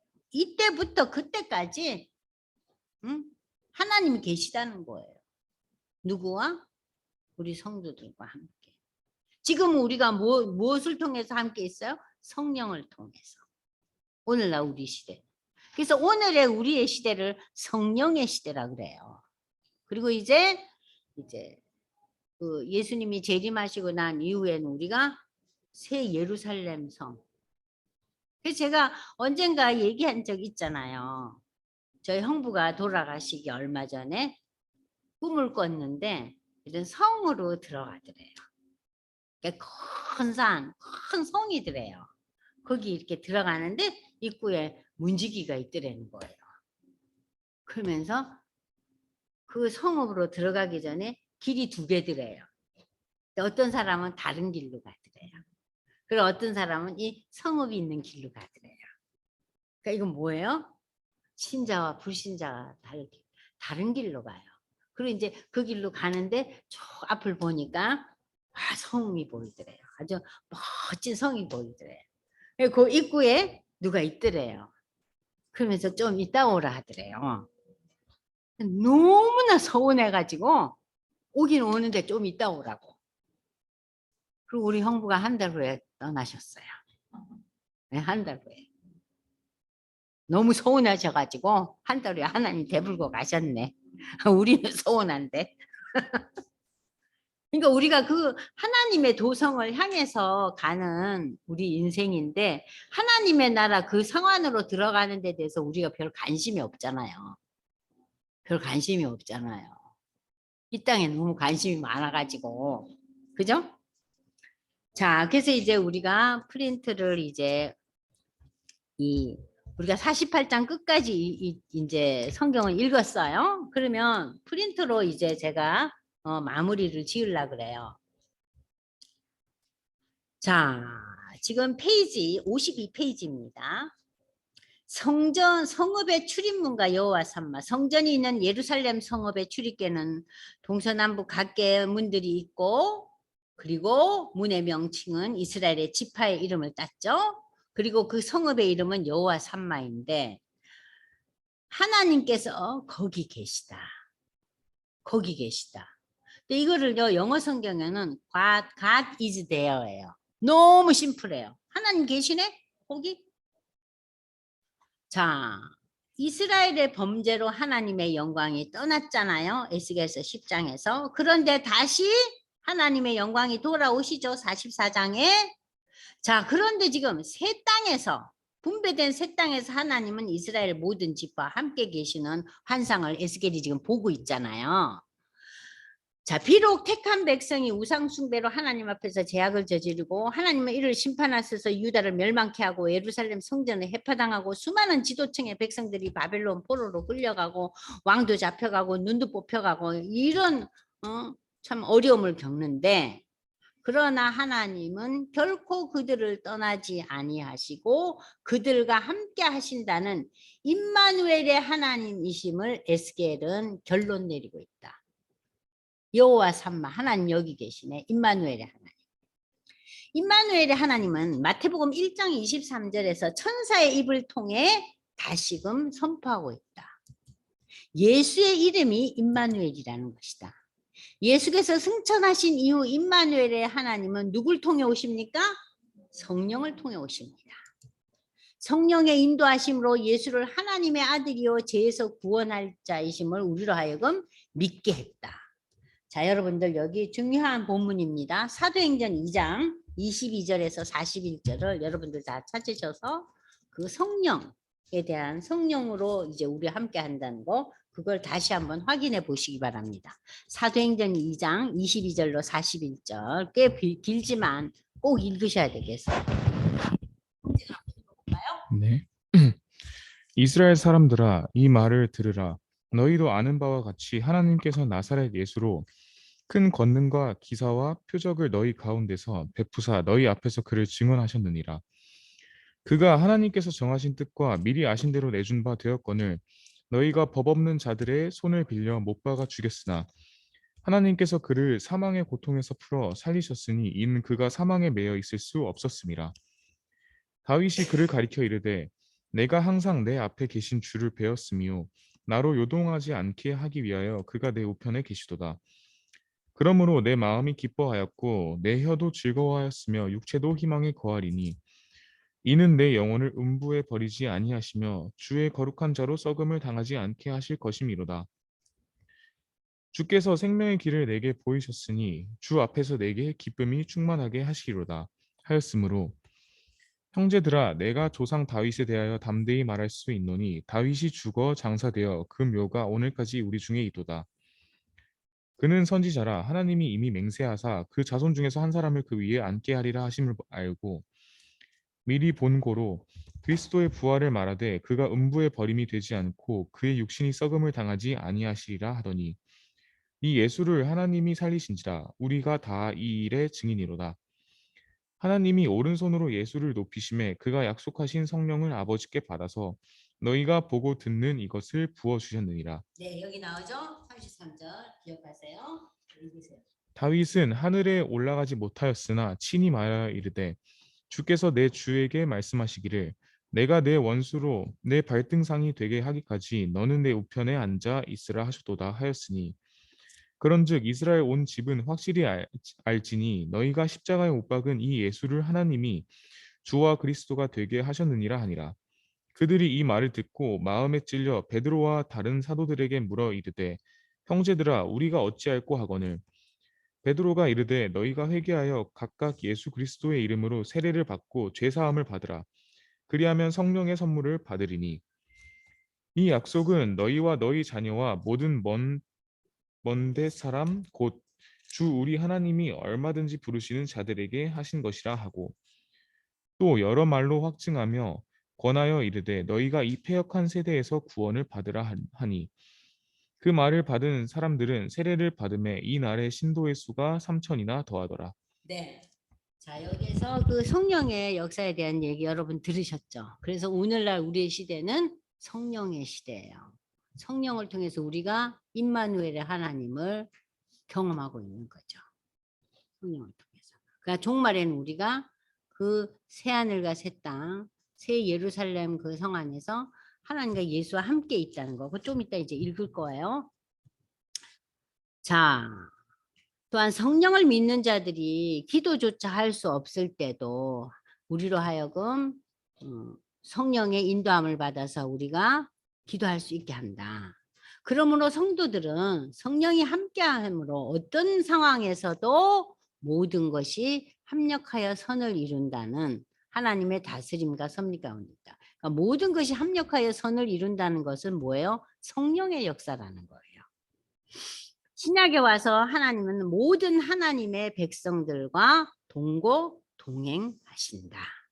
선지자 예스겔이 하늘이 열리는 환상을 경험하면서 시작되는 에스겔서는 그의 부르심과 함께 하나님의 심판과 회복의 말씀이 특별히 바벨론 포로로 끌려간 유다 백성들에게 선포된 내용이지만 이를 통해 유다 백성들에게 포로에서의 회복과 함께 메시아의 오심을 전함으로 큰 위로와 소망을 안겨줬습니다. 40장 이후 에스겔이 환상 가운데 본 이 성읍은 새하늘과 새 땅에 임할 새 예루살렘 성을 상징하고 있죠. 요한계시록에 나오는. 신약에서 사도 요한은 하나님께로부터 하늘에서 내려오는 성 새 예루살렘 성을 보았습니다.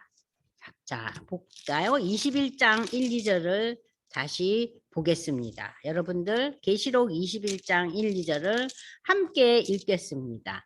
시작. 또 내가 새 하늘과 새 땅을 보니 처음 하늘과 처음 땅은 없어졌고 바다도 다시 있지 않더라. 이건 뭐예요? 지금 우리가 경험한 바다, 하늘, 이건 다 어떻게 돼요?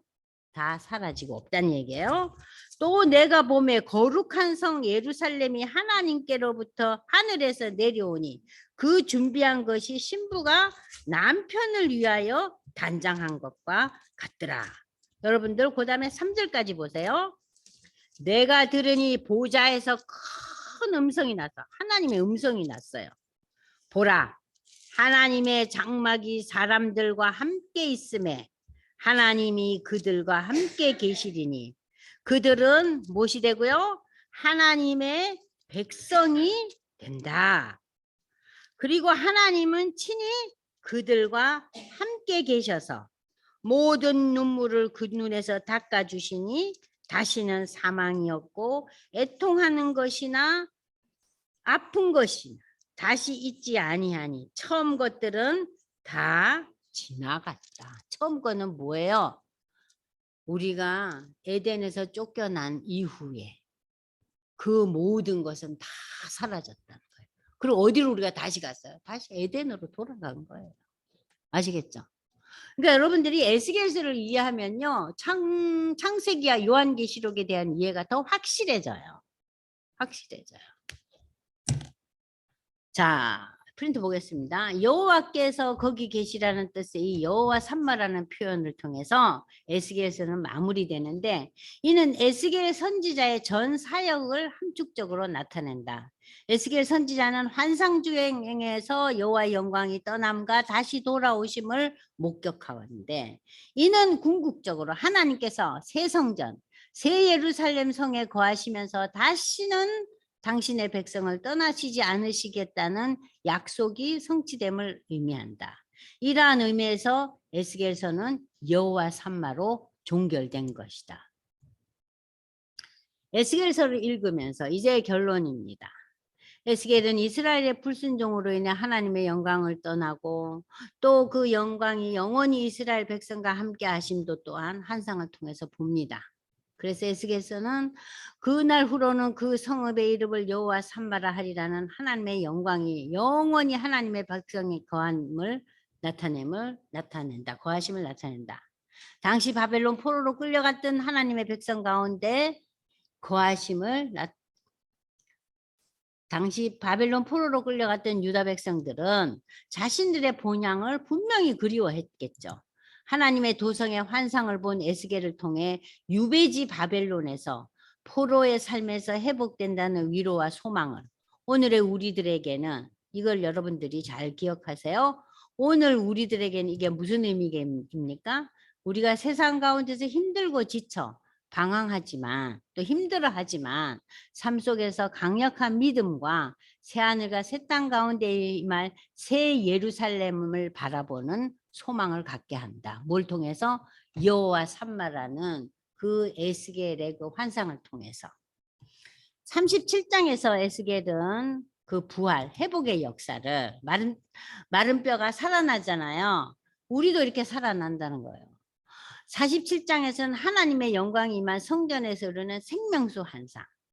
그리고 이제 그 생명수 환상을 통해서 이 성령 강림과 충만의 역사가 우리가 아까 읽었던 신약 성경에서 구체적으로 성취되고 계시록에서 완성된다는 거 이제 여러분들이 알잖아요.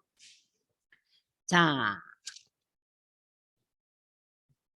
이 약속들의 말씀은 예수 그리스도의 성육신으로 역사 안에서 이미 성취되었고 예수의 재림으로 미래에 완성될 것이다.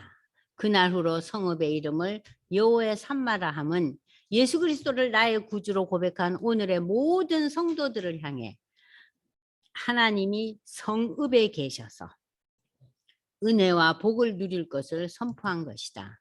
신구약 성경의 마지막 본문인 주 예수의 은혜가 모든 자는요 에브리바디를 의미하는 것이 아니라 모든 믿음의 성도들에게 있을지어다 하고 끝나는 거예요. 그러니까는 성경이 왜 이렇게 모든 믿음의 성도들이 하나님의 은혜가 있겠냐? 새하늘과 새 땅에 들어가니까 그러는 거예요. 아시겠어요? 새하늘과 새 땅으로 가니까. 응? 자, 그래서 우리가 이제 에스겔에서 지난 13주 동안 봤는데 비유가 참 많았죠. 그래서 이 비유를 여러분들이 한번 쭉 보세요. 그러면은 아, 이런 게 있었구나. 이래서 우리가 힘들어 했는데 마른 뼈 환상만 우리가 아는데 야, 포도나무 뭐 여러 가지 독수리 뭐 이런 것들 다시 한번 복습해 보시고 에스겔서 전체에 나타난 여러 가지 환상들 때문에 우리가 좀 어리둥절하고 이게 뭔 소린가 했어요. 그래서 내 생물이 나오고 바퀴가 돌아가고 그죠? 바퀴가 앞으로 직진하는 거는 뭐라 그랬어요? 하나님의 역사는 거꾸로 가지 않는다. 직선이라는 거. 그래서 불교나 다른 종교에서 윤회설을 얘기하잖아요. 윤회가 아니라는 거예요. 인류의 역사는 직선이라는 거. 그리고 이제 이를 통해서 하나님의 주권과 섭리를 계시했고 두루마리 환상을 통해서 애곡과 재앙의 글 하나님의 심판을 이제 계시했다. 그 두루마리는 글이잖아요. 하나님의 영광이 이제 나타났지만 에스겔은 벙어리가 됐죠. 근데 파수꾼이 벙어리 되면 어쩌라는 거예요? 아니 입 다물어 주둥이 다물으라는데 뭔 말을 전할 거야. 그러니까 에스겔이 뭘 겪어요? 여러 가지 그 사인 랭귀지가 나오는 거예요. 돌아 누웠다, 바로 누웠다, 여러 가지 그 내용들이 나오잖아요. 그래서 우리가 힘들어 했잖아요. 근데 사실은 하나님께서 그만큼 분노하셨다는 거예요. 그만큼 분노했다는 거예요. 아, 파수꾼 세운 자를 벙어리 되게 했으니 그 뭔 얘기예요? 입을 다물게 했으니. 그러니까 이 백성들은 안 되겠다 이거죠. 심판. 그러나 예루살렘에 대한 그 다시 영광이 떠나고 다시 돌아오는 환상을 통해서 회복을 얘기해 주시고 또 마른 뼈들의 환상을 통해서 마른 뼈가 어떻게 움직여요? 마른 뼈가 남은 일은 뭐만 있어요? 썩을 일밖에 없죠. 그잖아요. 흙으로 돌아가는데 그 마른 뼈가 흙으로 돌아가지 않고 생기를 얻잖아요. 하나님이 천지 창조했을 때 하셨을 때 그 아담에게 생기를 불어넣어 줬잖아요. 그와 마찬가지로 우리에게 다시 생명을 주신다는 거죠.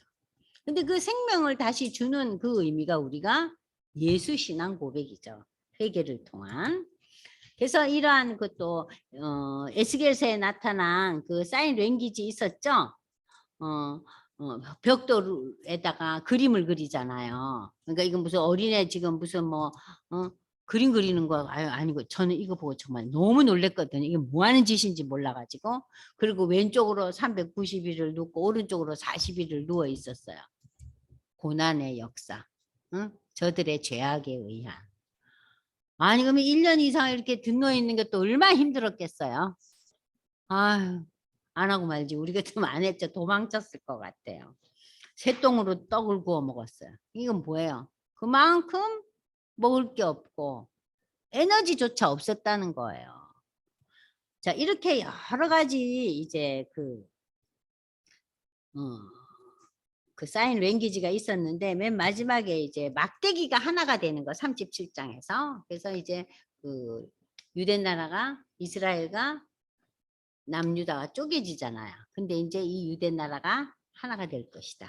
그리고 이 하나가 된다는 것은 이방인과 유대인이 하나가 된다. 어디에서? 하나님의 나라에서. 이해되시죠? 예. 네. 자, 그래서 맨 마지막에 이제 여러분들이 보실 것은 에스겔서에 나타난 메시아관을 보세요. 구약의 모든 예언서들은 뭐에 초점을 둬요?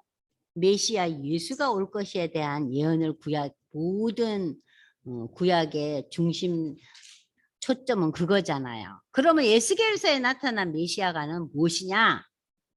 17장에 나타난 그 오실 메시아 그리스도는 백향목의 높은 가지와 같다. 백향목이 굉장히 수십 미터 나무고 건강한 나무라 그랬죠? 그러면서 이게 힘과 능력이 뛰어나다. 응? 오실 메시아는. 그리고 그 오실 메시아는 다윗의 후손에서 오신다. 그리고 영원한 왕이시다. 영원한 왕이시다. 또 이 메시아는 우리에게 화평과 영원한 언약, 새 언약인데 이 언약은 메시아로 이 땅에 오실 예수 그리스도를 통해서 이 화평과 영원한 새 언약은 이루어진다. 성취된다. 예수를 통해서 이루어진다. 이렇게 해서 이제 제가 에스겔서에 나타난 메시아관을 여러분한테 이제 설명을 드렸는데요. 지금 여러분들이 에스겔서 34장 23절로 24절을 한번 찾아보겠습니다. 34장 함께 읽어보죠. 34장 23절로 24절까지 시작. 내가 한 목자를 그들 위에 세워 먹이게 하리니 그는 내 종 다윗이라. 이건 뭐예요? 다윗의 후손 메시아. 그가 그들을 먹이고 그들의 목자가 될 것이라. 나 여호와는 그들의 하나님이 되고 내 종 다윗은 그들 중에 왕이 되리니 나 여호와의 말이니라. 자, 이제 오늘 이제 마무리를 하면서 여러분들한테 이제 저희가 이제 에스겔서 마지막에 그 여호와 삼마의 의미가 참 중요한 의미라고 그랬잖아요. 그러면서 제가 이제 하고 싶은 얘기는 이제 오늘 우리도 믿음의 성도들인 우리가 곧 성전이라는 거, 그죠? 네가 하나님의 성전인 걸 모르냐고 바울이 고린도 성도들한테 그러잖아요. 왜 그랬어요? 너무나 고린도 교회 성도들이 분파가 심하고 그들이 싸움질하고 그들이 서로 내가 받은 은사가 더 중하느니, 응? 그리고 그들이 또 성도임에도 음란하고 그런 것을 보고 바울이 분해가지고 너희는 너희 안에 하나님의 성령이 거하는 성전인 건지 모르냐? 그 얘기는 다른 말로 표현하면 우리가 하나님의 성전이라는 거예요. 근데 우리가 종말에 가서는 하나님의 도성, 예루살렘 성에 우리 모두가 함께 있다는 거예요. 그게 하나님의 성전이에요. 아시겠죠? 지금 우리가 뿔뿔이 다 성전이에요. 근데 종말에 가서는 다 함께 있다는 거예요. 자, 그 얘기를 여러분들한테 해드리고 또 두 번째는 그 종말에 우리가 갈 하나님의 나라 그 도성을 향해서 우리가 갈 텐데 그걸 바라보면서 오늘 지금 현존하는 인간의 여러 상황에 대해서 우리가 너무 마음 아파도 하지 말고 너무 나대지도 말고 뭐가 잘 이루어졌다고 또 집착하지 말고 그런 생각들을 우리가 해야 되지 않겠느냐. 왜냐? 하나님의 나라를 소망으로 하고 있기 때문에. 그래서 이 부분에 대해서 예수님은 어떻게 설명하고 계시나? 구체적으로 설명하고 계세요. 요한복음 14장 1절에서 6절에 여기에 구체적으로 얘기하고 계세요. 요한복음 14장 1절로 6절을 함께 읽겠습니다. 여러분들 너무 잘 아시는 본문인데 이 본문도 이 각도에서 여러분들이 읽으시면 훨씬 더 의미가 강할 거예요. 시작. 너희는 마음에 근심하지 말라. 하나님을 믿으니 또 나를 믿으라. 내 아버지 집에 거할 곳이 많도다. 그렇지 않으면 너희에게 일렀으리라. 내가 너희를 위하여 예비하러 가노니 가서 너희를 위하여 예비하면 나 있는 곳에도 너희도 있게 하리라. 내가 어디로 가는지 그 길을 너희가 아느니라. 도마가 이르되 주여 주께서 어디로 가시는지 우리가 알지 못하거늘 그 길을 어찌 알겠나이까. 예수께서 이르되 내가 길이요 진리요 생명이니 나로 말미암지 않고는 아버지께 올 자가 없느니라. 예수를 믿고 하나님 나라로 오라는 얘기예요. 그곳을 내가 먼저 가 있을게. 응? 근데 왜 그렇게 인생살이에 근심하고 염려하고 정신을 못 차리느냐 그 얘기예요. 그리고 마지막으로 이제 계시록 7장 9절에서 12절을 보겠습니다. 계시록 7장 9절에서 12절을 보겠습니다. 여러분들 써놓으세요. 계시록 7장 9절에서 12절. 자, 인침을 받은 하나님의 백성들이 이제 나오면서 여기도 이제 지파들이 쭉 나오는데 9절에서 12절까지 읽어보세요. 시작. 각 나라와 족속과 백성과 그래서 아무도 능히 셀 수 없는 큰 무리가 나와 흰 옷을 입고 손에 종려 가지를 들고 보좌 앞과 어린 양 앞에 서서 큰 소리로 외쳐 이르되 구원하심이 보좌에 앉으신 우리 하나님과 어린 양에게 있도다 하니 모든 천사가 보좌와 장로들과 내 생물의 주위에 서 있다가 보좌 앞에 엎드려 얼굴을 대고 하나님께 경배하여 이르되 아멘. 찬송과 영광과 지혜와 감사와 존귀와 권능과 힘이 우리 하나님께 세세토록 있을지어다. 아멘 하더라. 네, 여기 보시면요. 그 하나님의 도성에 하나님의 백성들이 있는데 능히 셀 수 없는 큰 물이에요. 그러니까 수많은 예수 믿는 사람들로 가득할 거라는 거예요. 그러니까 우리는 예수 믿어서 도대체 몇 명이나 하나님 나라에 들어가고 구원을 받을 것이냐. 우리의 행위로는요. 우리가 못 가요. 근데 비록 행위는 아직도 여전히 하나님 마음에 들지 않지만 우리의 그 신앙 고백으로 하나님 우리를 받아주시는 거예요. 그래서 수없이 많은 무리가 가요. 수없이 많은 무리. 많은 무리가 간다는 거예요. 그래서 이 내 아버지 집에 예수님이 그랬잖아요. 거할 곳이 많도다 그랬어요. 14만 4천이 아니에요. 그 이단들이 주장하는 내 아버지 집에 갈 곳이 많이 있다는 거예요. 여러분들이 물론 다 가시지만 더 많은 여러분의 가족과 자녀들과 친지들이 갈 수 있게 되려면 우리가 뭐 어떻게 해요? 앞장서야죠. 우리가 앞장서야지 어쩌겠어요. 그래서 이제 이번 한 학기 동안 저희가 이 에스겔서 그 비유도 많고 환상도 많고 여러 우리가 오늘날 우리의 시대에 정말 이해하기 힘든 여러 내용들이 있어서 좀 힘들었고 저도 막 설명할 때 쩔쩔맸는데요. 그래도 읽고 나니까 어떠세요? 이제 굉장한 비전이 생기죠. 그죠? 너무 지겨웠는데 네. 많이 친구들이고 자꾸 이게 되면 네. 에스겔이 결코 어렵기만 하고 지겨운 책이 아니라는 거. 그러니까 네. 그러니까 에스겔서를 읽으면서 우리는 창세기 1, 2장과 계시록에 대한 그 비전이 이 중간에 이 에스겔이 받쳐주고 있는 거예요. 근데 이 받쳐주고 있는 에스겔을 우리가 읽지 않았기 때문에 창세기의 에덴과 계시록의 새하늘과 새 땅에 대한 그러한 것들이 우리가 뭔가 이렇게 다리가 없는 거예요. 걸쳐지는. 근데 에스겔이 이게 걸쳐지는 다리 역할을 하는 거예요. 브릿지 역할을 하는 거예요. 그쵸? 아주 그냥 곽권사님이 제일 열렬하게 맞다고 그렇다고 막 시켜서 안 들으라고. 처음에 지루하고 답답해서 안 들으시려고 그랬대. 예. 아, 나 이거 하기 싫은데 진짜 하기 싫어. 읽기도 싫고 하기도 싫으셨대네. 얼마나 힘드셨으면은. 그죠?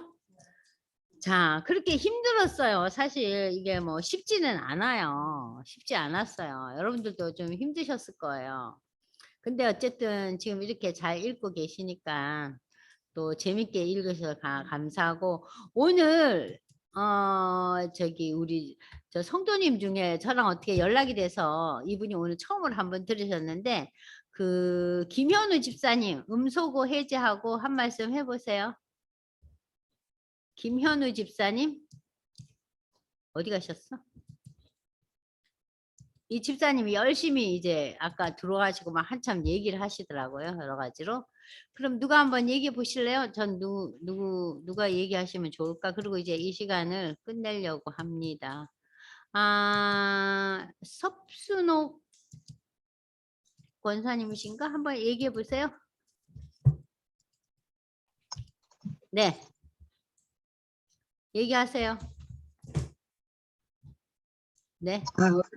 네. 제가 화요일 날은 오전에 좀 바빠서 제대로 네. 잘 못 들었는데 네. 방학 동안에 애시게 여기 유튜브에 우리 전도사님 다시 또 녹음돼 있잖아요. 다시 네네네. 천천히 다시 잘 듣고 네. 애시게를 통해서 또 하나님을 더 깊이 사랑하고 네. 다시 그런 삶을 살겠습니다. 네, 감사합니다. 어쨌든 이 에스겔서를 통해서 하나님의 나라, 새 예루살렘성, 새 하늘과 새 땅이라는 이 구체적인 그곳에 우리가 가는데 거기에 대한 그 안내를 계시록만 갖고 하는 것이 아니라 이 에스겔이 다리 역할을 함으로 인해서 너무너무 구체적인 거예요. 이미 이렇게 다 예언되어 있었구나. 이미 에스겔이 환상을 통해서 다 봤네. 그리고 이제요. 훨씬 후에 600년 후에 누가 봐요? 사도 요한이 본 거예요. 사도 요한이 600년 후에 본 거예요. 네? 근데 우리도 이제 가면 우리는 보는 게 아니라 늘 거기 있겠죠. 그래서 여러분들이 그 요한복음 14장의 말씀처럼 너무 세상의 삶에 있어서 거기에 올인해 가지고 염려하고 근심하는 그 질병에서 벗어나서 소망을 갖고 살기 바랍니다. 기도하겠습니다. 하나님 아버지, 우리가 14주 동안 에스겔서를 읽어왔습니다. 참 오늘 이 에스겔서 48장 그 35절을 보면서 하나님의 나라에 대한 구체적인 그 예언이 참 600년 이후에 사도 요한을 통해서 다시 한번 환상으로 보여주신 하나님을 찬양합니다. 아멘. 하나님, 우리가 이러한 내용을 읽고 듣고 보면서 이 땅의 삶에 너무 염려하지 않고 너무 지우치지 않고 하나님 나라에 소망을 둔 자로서 이 땅에 살면서 더 애쓰고 수고하지만 결코 낭망치 않고 결코 포기하지 않고 결코 세상적인 세력에 휘둘리지 않는 믿음의 사람으로 우뚝 설 수 있도록 우리를 축복해 주시옵소서. 그동안 14주 동안 이 강의 듣느라고 수고한 우리 모든 성도들 그리고 함께 도와준 우리 형제에게도 하나님 놀라운 은혜를 부어 주시옵소서. 아멘. 감사드리며 예수님 이름으로 기도드리옵나이다. 아멘. 아멘.